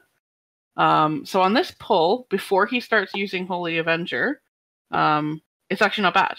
So he's getting kind of around 3 minutes, but he hasn't used a potion yet. There's no Symbol of Hope yet, if he even gets one. And, it's potentially you could keep going, but that's still a little tough. So he's sitting at 3 minutes at less than 25% mana, and that's something you'd want to be like, okay, maybe I should start healing a little more conservatively on the pulls to come. I want to make sure I have enough mana to continue healing throughout the fight. On progression, it's probably like a 5 to 6 minute fight. So the fact that he then swapped to Holy Avenger is somewhat confusing. Because then if you go to pull 4 and look at mana, this is with Holy Avenger usage, at 2 minutes and 30 seconds, he is completely dry on mana. And that's obviously not good. This is a 6+ minute fight, potentially 5 to 6 minutes. And if you are completely dry at 2.5 minutes, you're not healing anybody. Mana pot's not going to save you here. So that's kind of tough. So again, Holy Avenger is mana hungry, and Judgment of Light is actually very mana efficient. So you want to look at your mana and make changes appropriately. Other changes you can make for mana, Crusader's Might is pretty good on mana. Judgment of Light, a little over the other one. Oh, and Lil mentioned the infusion fillers. If you can bring that up again. Yeah, it's the same thing again. From efficiency standpoint, you ideally want to use infusion on your Flash of Lights. If you're struggling for mana, Holy Light is fine as well, in my opinion at least. And here you see the same thing again. The majority of the infusions are Holy Light. Again, that's fine. But almost half of the fillers, or at least on the longest pool, half of the fillers are Flash. And in earlier pools, that goes to like 70-80% of the fillers are Flash. That's, if you're already struggling for mana, is extremely inefficient. And it doesn't help. If you're no healing there. This goes back to like you wanna use Holy Light. Let's speculate using Beck as an example. Between the big bubble of absorbs, you wanna use Holy Light to keep up the vector because there's no other damage coming out. So you can just stand there Holy Lighting fine. No one's gonna die because everything is under control. But between when the absorb shield, you might just use couple of Flash of Lights after you use your other cooldowns. Yeah. As a filler instead. Just heal to the fight. Yeah, so you want obviously everything. So that's another reason why looking is a good idea. A few people killed it before you because they're seeing the same encounter. look at when they cast what, and figure out if that's going to work for you and your comp. Watcher has good CPM, so he's hitting his buttons, he's casting. And you can hear my cat. He is casting, he's hitting his button, and his breakdown is appropriate, so he's hitting the right things. But maybe swap the Holy Light and Flash of Light based on filler and infusion, and just make sure you're using the right talents for the encounter, and make your talent changes as you're progressing based on what you're seeing in your own logs. So if you're seeing you're going, don't swap to Holy Avenger. If you're seeing your Beacon as your number one heal still with low overhealing, don't swap to Divine Purpose. Your tanks need that healing. Can we just show my Vectis Mythic again? That's another thing. If you're struggling for mana and you're doing Vectis, don't swap from Avenging Crusader to Sanctified Wrath. Because Sanctified Wrath is great and I love it, but if you're struggling for mana and you're doing Vectis, no, don't swap it. Just don't. Yeah, Avenging Crusader is fantastic. And again, so this is the same fight. This is Vectis. And if you see Beacon of Light, look how much healing it actually does over the course of the fight. The tanks need it, and that's both tanks are getting that. And I think we had a Monk and a Blood Death Knight. So we had Monk and a Blood Death Knight. So even with a Blood Decay, my Beacon's healing him a ton. And so Blood Acres aren't actually that bad anymore. In Legion, they were the bane of my existence when it came to beacons. Because they do you'd go from having a Monk tank and your beacons does 20% overhealing, and then you switch to Blood DK and then go do 90% overhealing. Yes. So again, I specifically remember that there were fights, Agramar in particular, where on progress I'd rather beacon someone else than a DK. Yep. They do all their own healing. So I mean, that's just stuff. Watcher, I mean, if you are there, if you watch this VOD, if you have any questions tonight, just message one of us. Again, we've poured through your logs, so if you have any questions, just let us know. We are 100% here to help you out. Another thing we wanted to do before we take some questions from the chat is we kind of went through and looked at the past week or so questions that have been coming up a ton in the Discord, and they continue to come up, that we wanted to elaborate on a little bit more than just a one-sentence answer that we provide. And I think some of them have already been discussed. Let me check. We did already talk about what do you do in Avenging Crusader window, how do you play it, how do you get the most out of it. Another one that comes up, which has actually come up in the chat, is when we're talking about Vectis specifically, is Mercy Aura. We have a lot of Paladins who, even though they understand that Devo reduces more damage than Mercy will heal, seem to think that since there's a healing absorb mechanic on Vectis, that they should be using Mercy to heal off the absorb. That is not the case. Vectis is not a healing check by any means. It is a DPS check on the adds. If you're getting a second cast of immunosuppression, that's the issue. And that's when you would need more throughput healing, but your guild should not be getting that. You should only be getting the one cast, at which point any throughput cooldown, even a minor one, or even just standard AoE healing healer should heal entirely.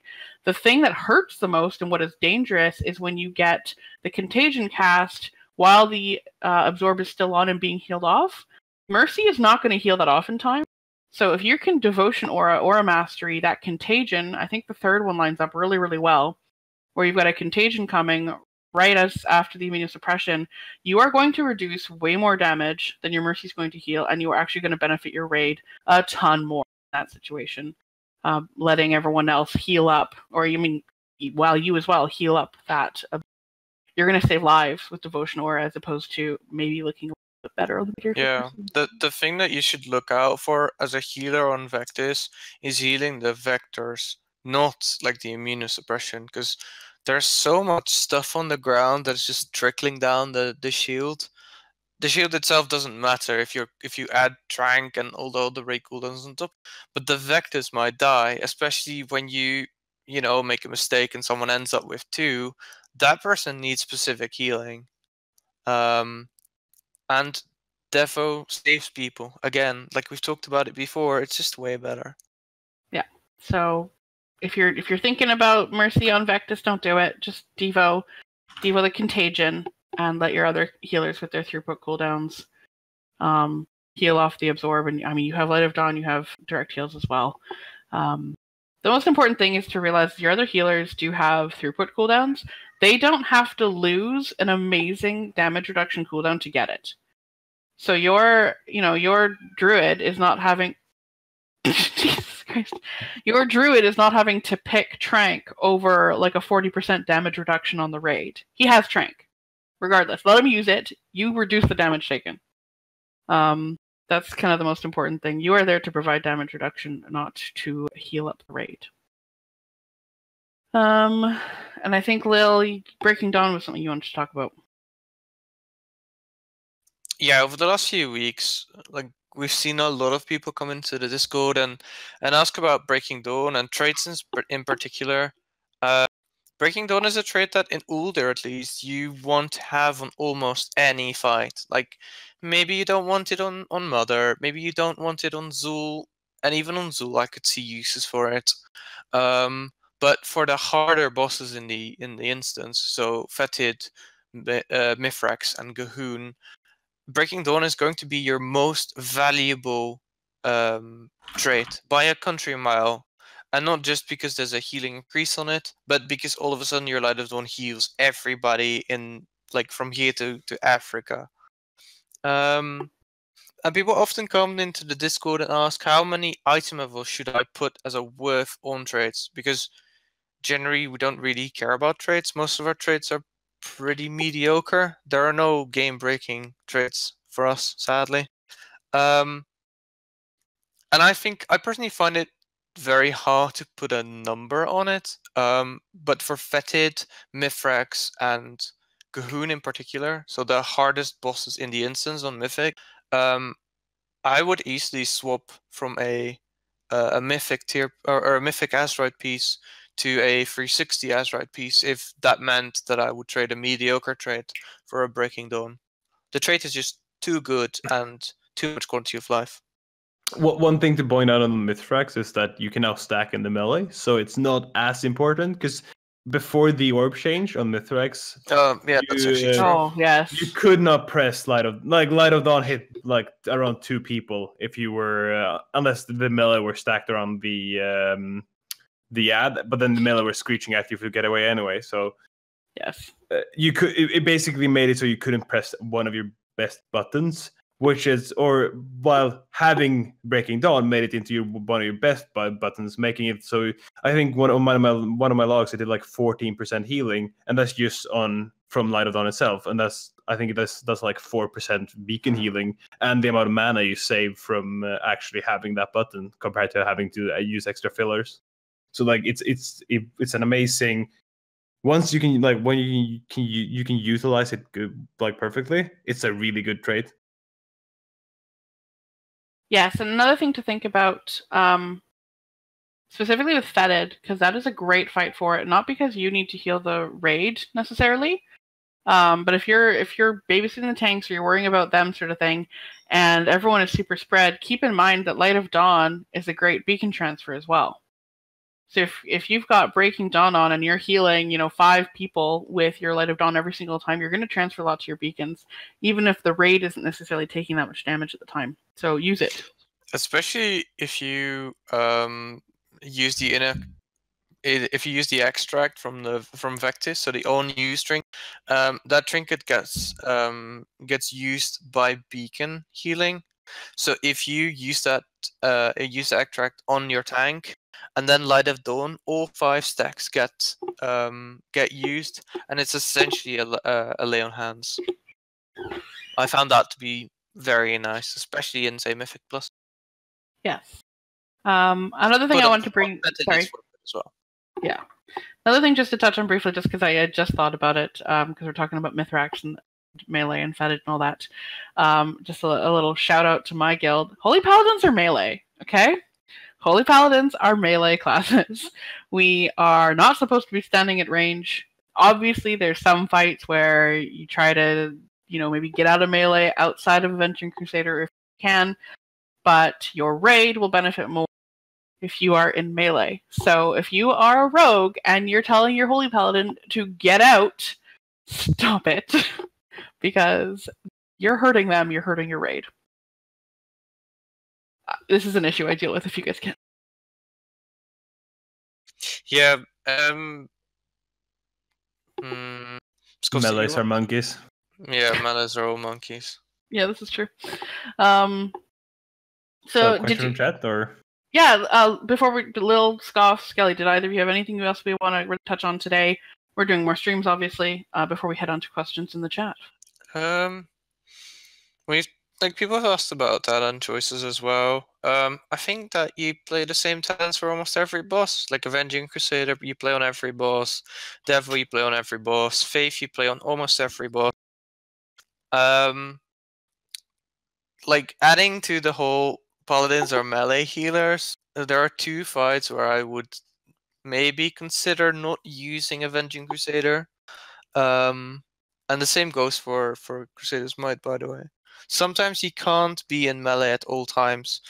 And specifically, the fights I'm thinking of right now is Mother, where, sometimes you can't always be there because you're in like the second room and the boss is in the first room. Sanctified Wrath is a valid option there. And second is Fetid, where sometimes you just have 8 melee because, I don't know, your guild is poor on ranged DPS, I guess. And yeah, you can't be in melee, so you play Sanctified Wrath instead of Avenging Crusader. They are viable options, and even though Avenging Crusader is better, it doesn't mean that Sanctified Wrath is useless. The same goes for Crusader's Might and Bestow Faith. If you 5-heal the average boss, or you can't be in melee, Crusader's might be an option, but on some bosses you can't be in melee. Gahoon phase 3, don't play Crusader's Might. It doesn't work. It's very difficult. Yeah, and that's all very good advice, Lil. Pick your talents based on the fight, but also your raid. If you only have 2 melee, play what you want. If your group has a ton, like Mithrax was difficult before the change. Avenging Crusader, used properly and used well, will do more healing. So maybe just say, hey guys, when I have Wing Zap, make sure you make room for me, please. After I'm done, I will move back out a bit. Just talk to your DPS and figure something out. But yeah, I specifically did that in phase 3 on Gahoon, where I would just like announce it, yo, I'm going to use Wing. And I would just like go into melee and then smack the boss. And as soon as it was out, it was over. I would just like go into the wall again. Yes, and that always works. But just so everyone knows, we are melee, and we will try to accommodate as best we can. But we are melee, so don't tell us to stand in ranged. We will hate you. Questions in the chat. I think we had a couple earlier. We can scroll back, but if anyone has any now. The time.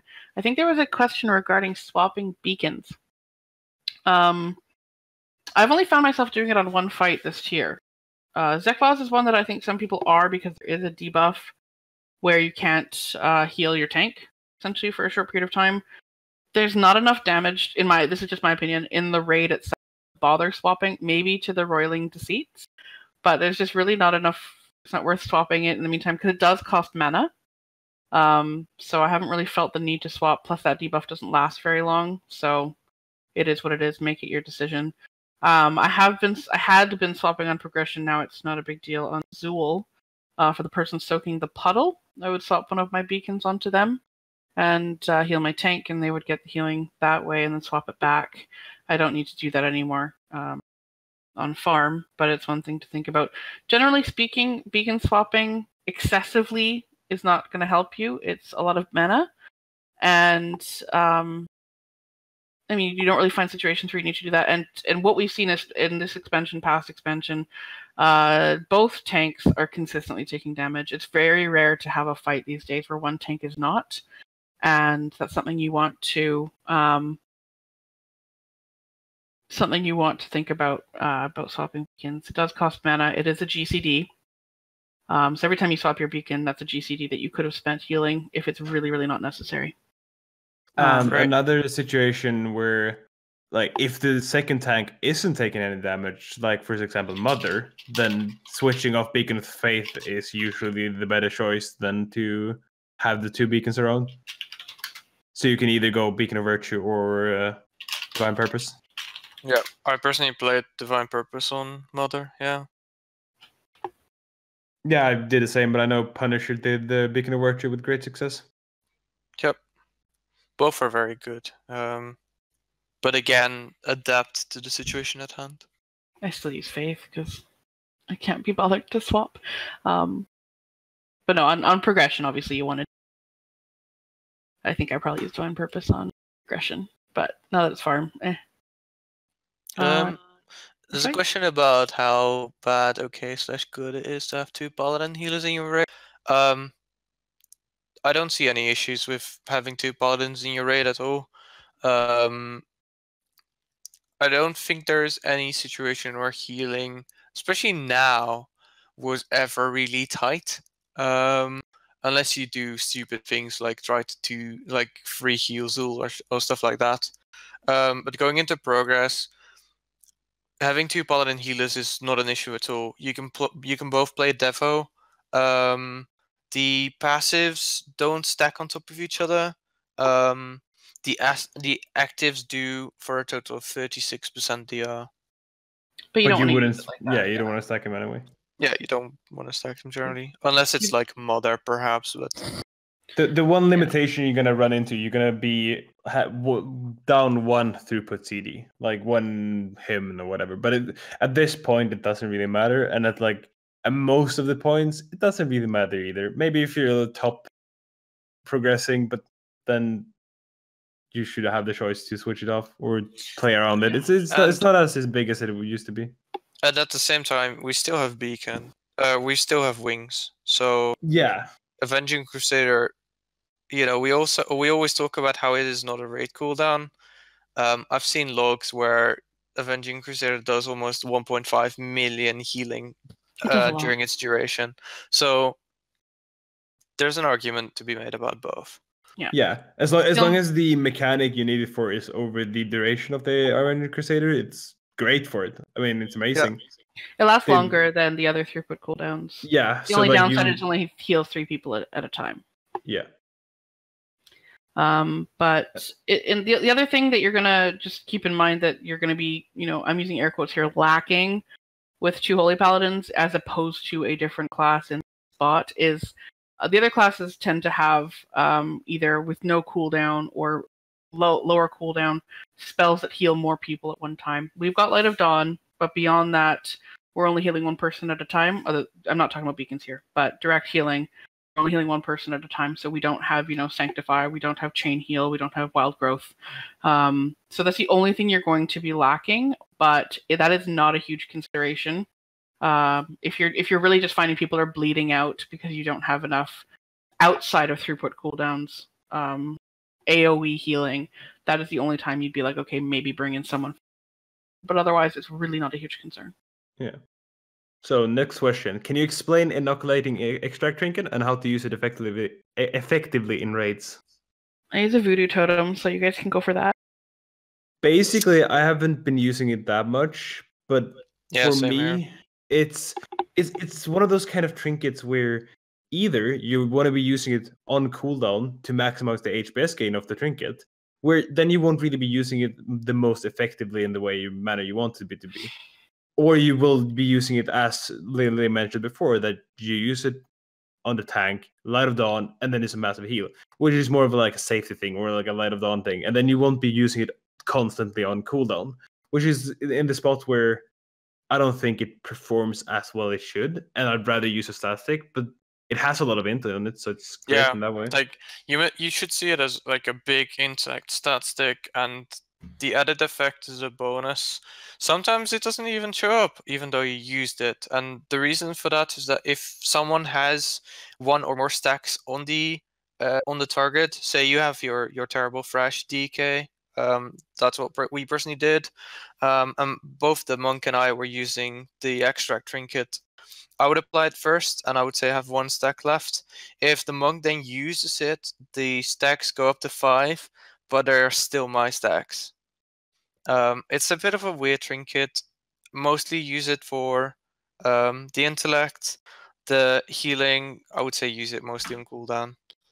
Although I really like the trinket in Mythic Plus, that must be said. Yeah, because in that situation, the extra like instant heal is going to be worth a lot more. And then you use Beastkin of Virtue, so you can use it on anyone, essentially. All right, next question. This one's kind of going together, where it's like, how can you most efficiently use a Holy Avenger in a raiding perspective, and do you often combine them? Like cooldown.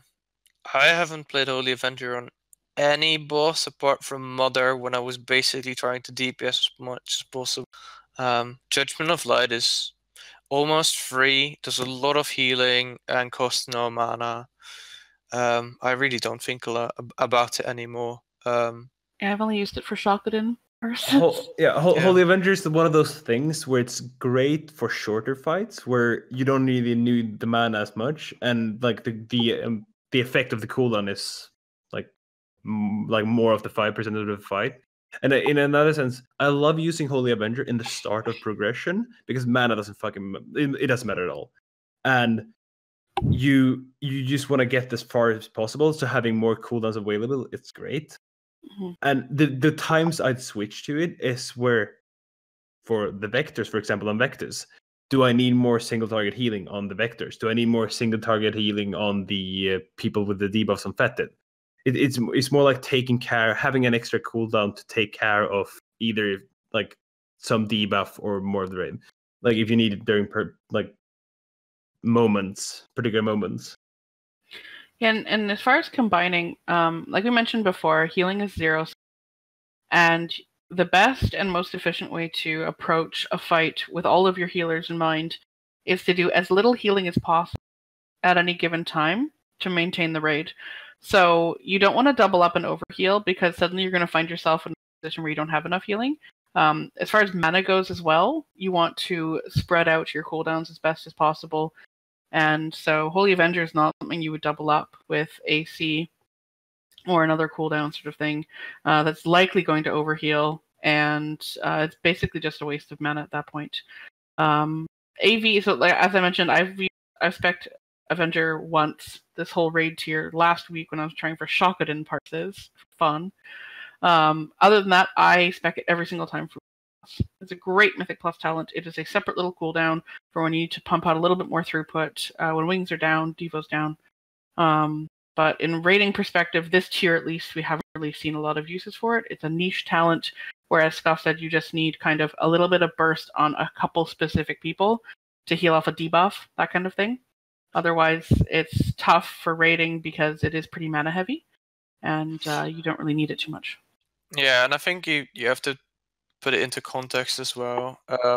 In Legion, it was on the same row as Holy Prison and Divine Purpose, and you were basically talking about the choice between having a random talent, which at that point had a 10% chance, I think, to proc, instead of the 25 or 20 or whatever it is right now, and Holy Prison, which was basically undertuned. Like, it's a really fun spell, but combine this with mana not being an issue, and you'd, in a lot of fights, would just go with the straight up on-demand cooldown. However, right now, the choice is between either Judgment of Light or Holy Avenger, and seeing how mana can be tight and how Judgment of Light is so good, you just tend to go for Judgment of Light. It's also one of the things where you want to start a fight and then, as Sula said, remove or like use as few cooldowns as possible and then add as you need instead of the other way around.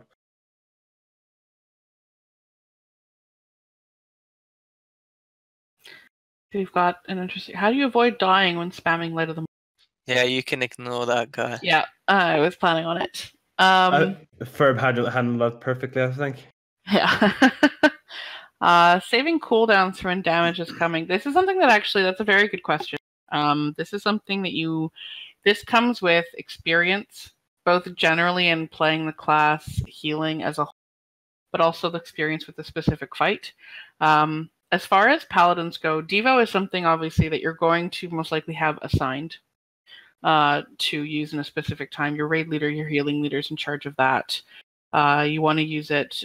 Typically, you want to use Devo for the highest point of raid damage. The throughput cooldowns can cover lower damage. You want Devo for the highest point of raid damage.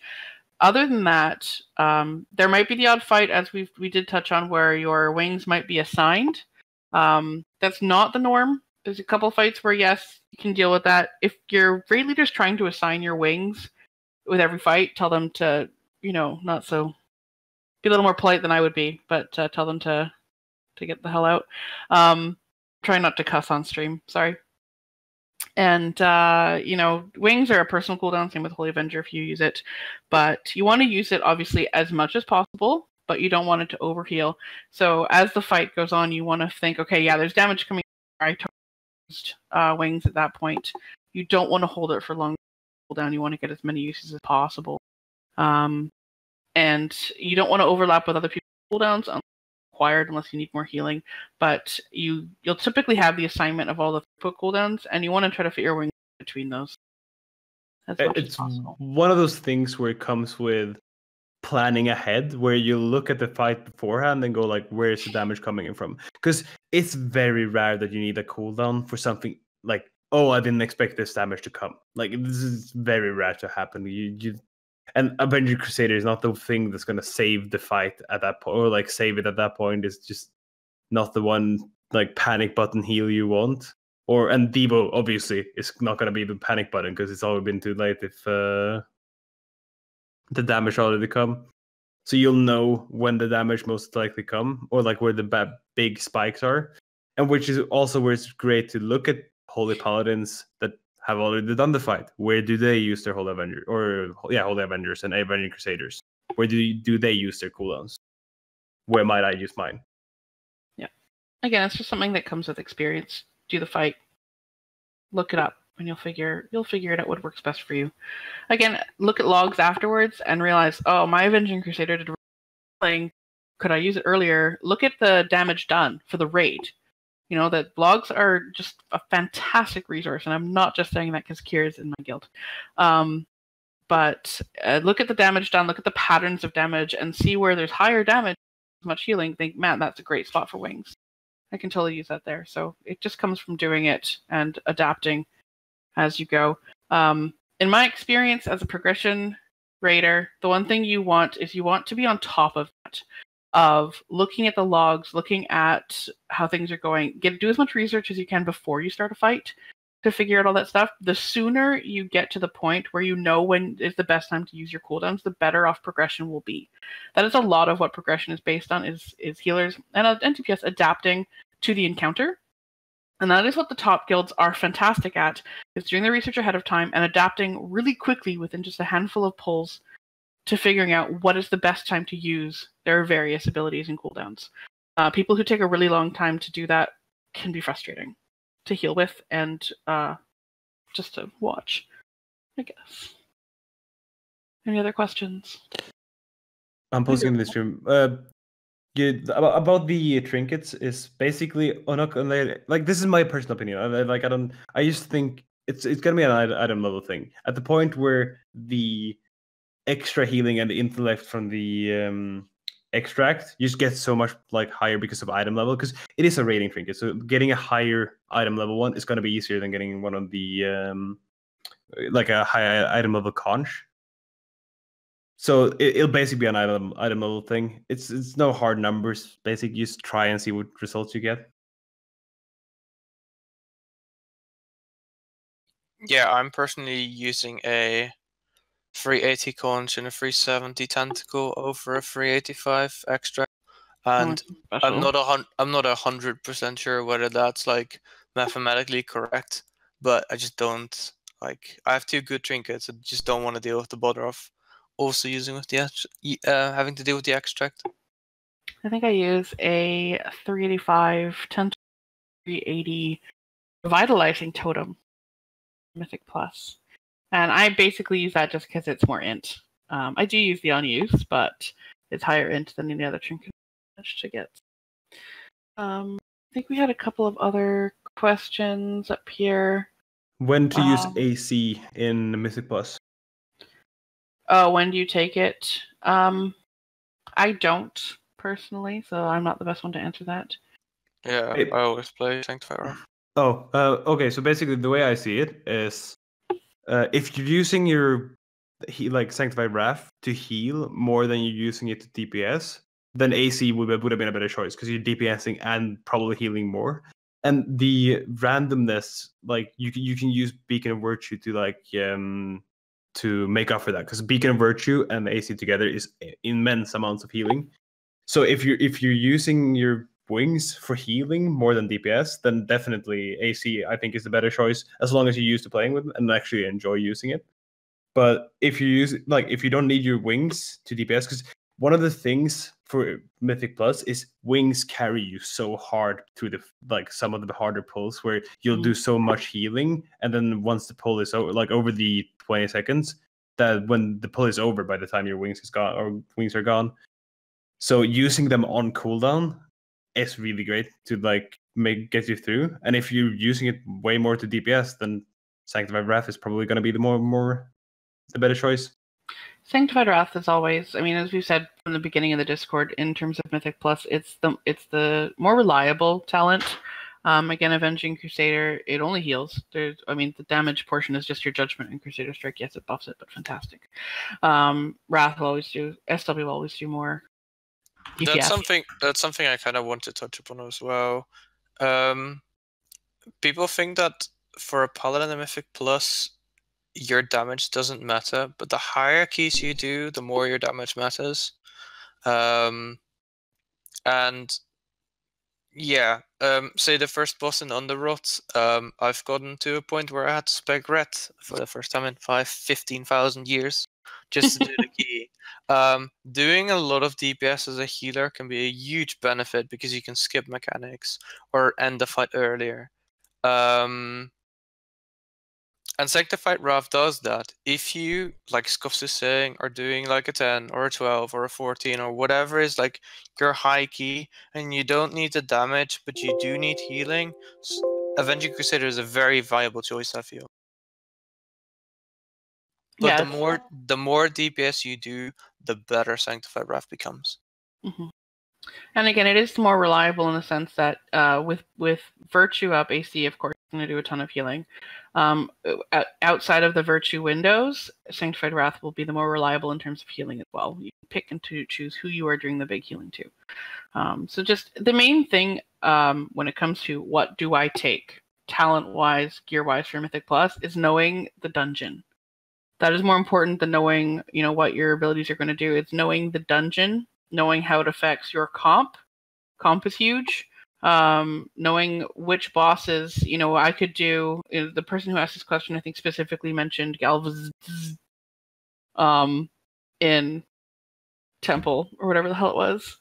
Galvast. Galvaz. Whatever. The one with the Zeds, specifically mentioned that one. So if you are going to do, Temple 15 or whatever, and for a fact that everything else is going to be pretty standard, easy, but that one boss is what's going to cause you to wipe over and over again, yes, you'll want to adapt your talents to that boss. Because keep in mind, unless you plan on running to the front of the dungeon over and over again, you can't change your talents. So you want to adapt to what you really need for that specific dungeon at that level. And people can say, AC will do more healing, or Sanctified Wrath will do more DPS, but is that what you need? Think about the dungeon, think about your group. If you're running with a Blood DK, probably don't even need to heal them, sort of thing. Just think about these things before you really decide what you use. Unless your tank is really bad, I want to do a specific shout out to Nuke. He knows who he is. I know he's watching. You're trash, and I need to heal you as well. Well, that's really nice. See, I think we had a couple other questions above that we skipped. One about Vectus again. Our healers complained that if we used hero early, Alliance person chat, the benefit of their cooldowns would disappear or something. That makes no sense. None whatsoever. Does that make any sense to you guys? Wait, which one? I think it's scrolling up quite a bit. It's Hecky Meggy, so whatever. He says, let's say on Vectis, you usually have a cooldown rotation. Our healers complained that if we used hero early, the benefit of their cooldowns would disappear. Which doesn't make sense. Not really. No. Here's mainly a DPS cooldown. Yeah, we'll take it when we get it.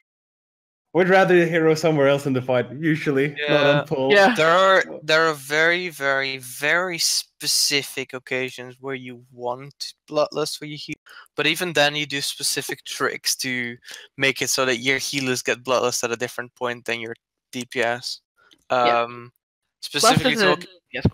Specifically talking about limits on Gahoon, where they had so little gear that they bloodlusted for the healers and gave them all sated debuff, and then they would bloodlust at a different point for the healers over the DPS. So the raid would bloodlust for the DPS, and the healers still had sated, and then the healers would bloodlust for themselves. But that's a stupid trick that you have to do. If you can't do stupid tricks like that, almost always bloodlust for your DPS.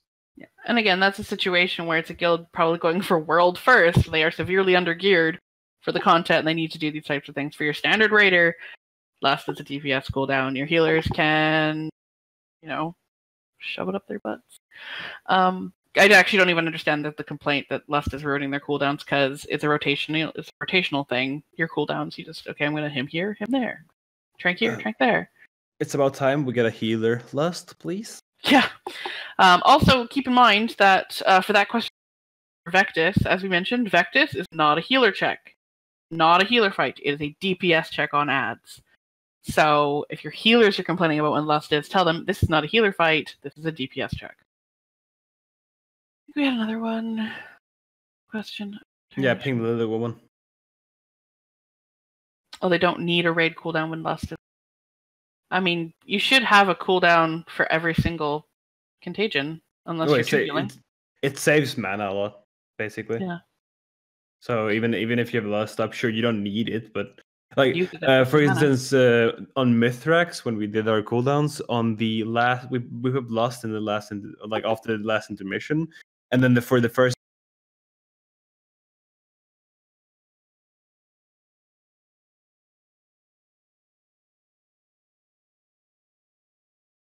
We are back. Sorry about that. OBS decided to crash for no reason. Can you guys hear us now? We all good? We're live. Oh, there's an ad playing. Back to the ad. What the hell were we talking about? Oh, I guess we gotta go ban some people in Holy Chat, BRB. What were we... Hey guys! Welcome back! What were we talking about? I've already forgotten. I need a nap. It just appeared on cooldown. Basically, we kept. There was a question before about how do you know which item is the best for you, and basically the way we can sim ourselves to our best, of our ability, is the spreadsheet, and which is linked in the Holy Fact. Otherwise, item level is usually the way to go, because intellect is still really good in the secondaries hasn't skyrocketed in value as they did in Legion. And almost every healer class, their class Discord will have a spreadsheet type thing. Because unfortunately, we can't sim as easily as DPS. Yeah. It is technically possible, but incredibly difficult. It's not worth doing. The spreadsheets and other resources that the various classes have provided are way better. Our spreadsheet is really good, really detailed.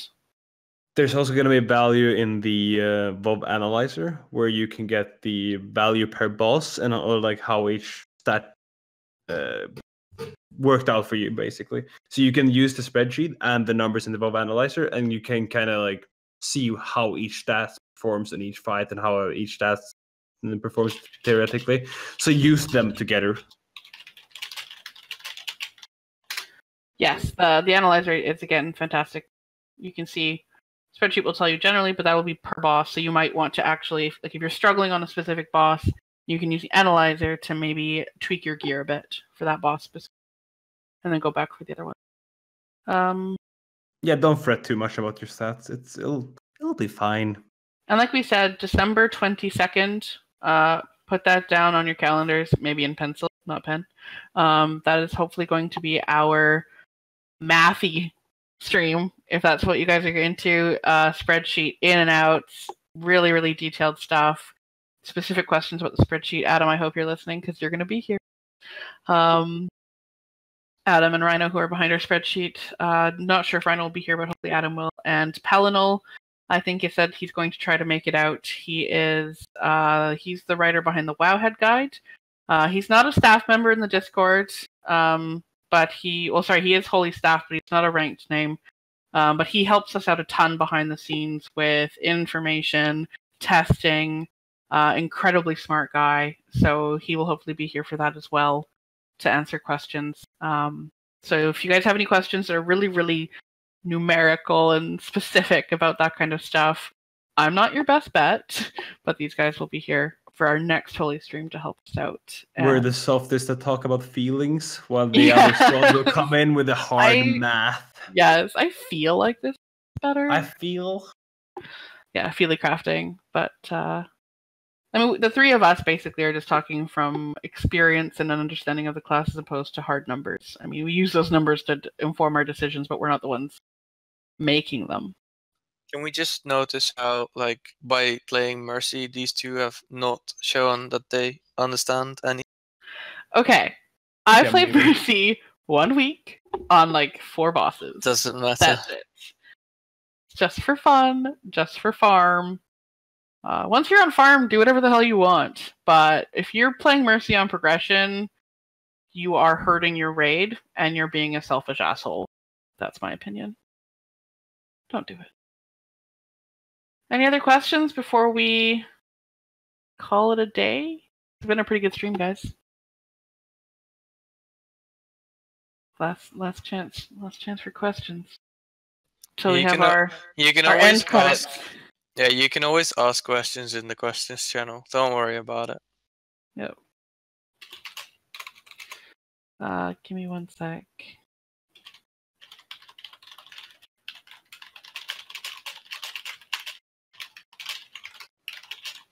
Cool, a smash. Yeah, sorry, my keyboard's quite loud. There are a couple of...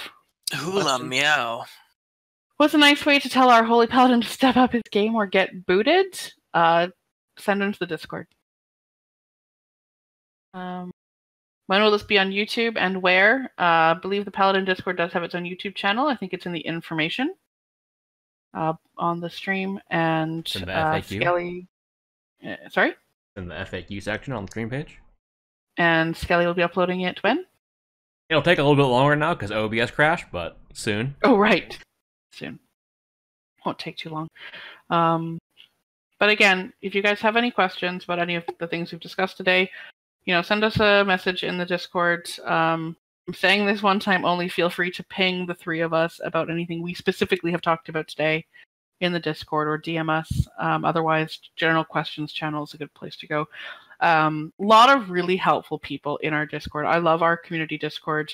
In the questions in the general, if you have any questions, you're going to get a lot of people answering you, helping you out. Just regular members who are there all the time who really know their stuff.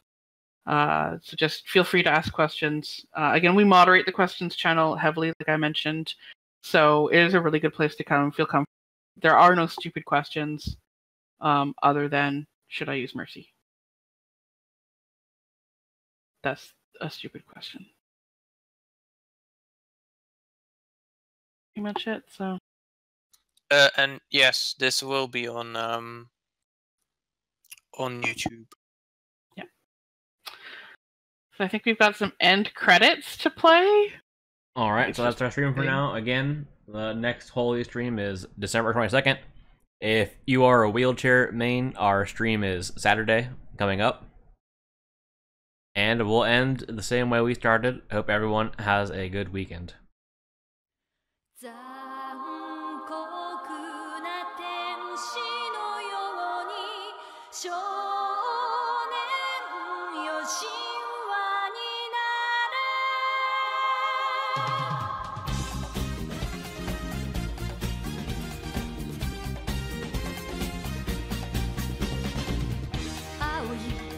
party.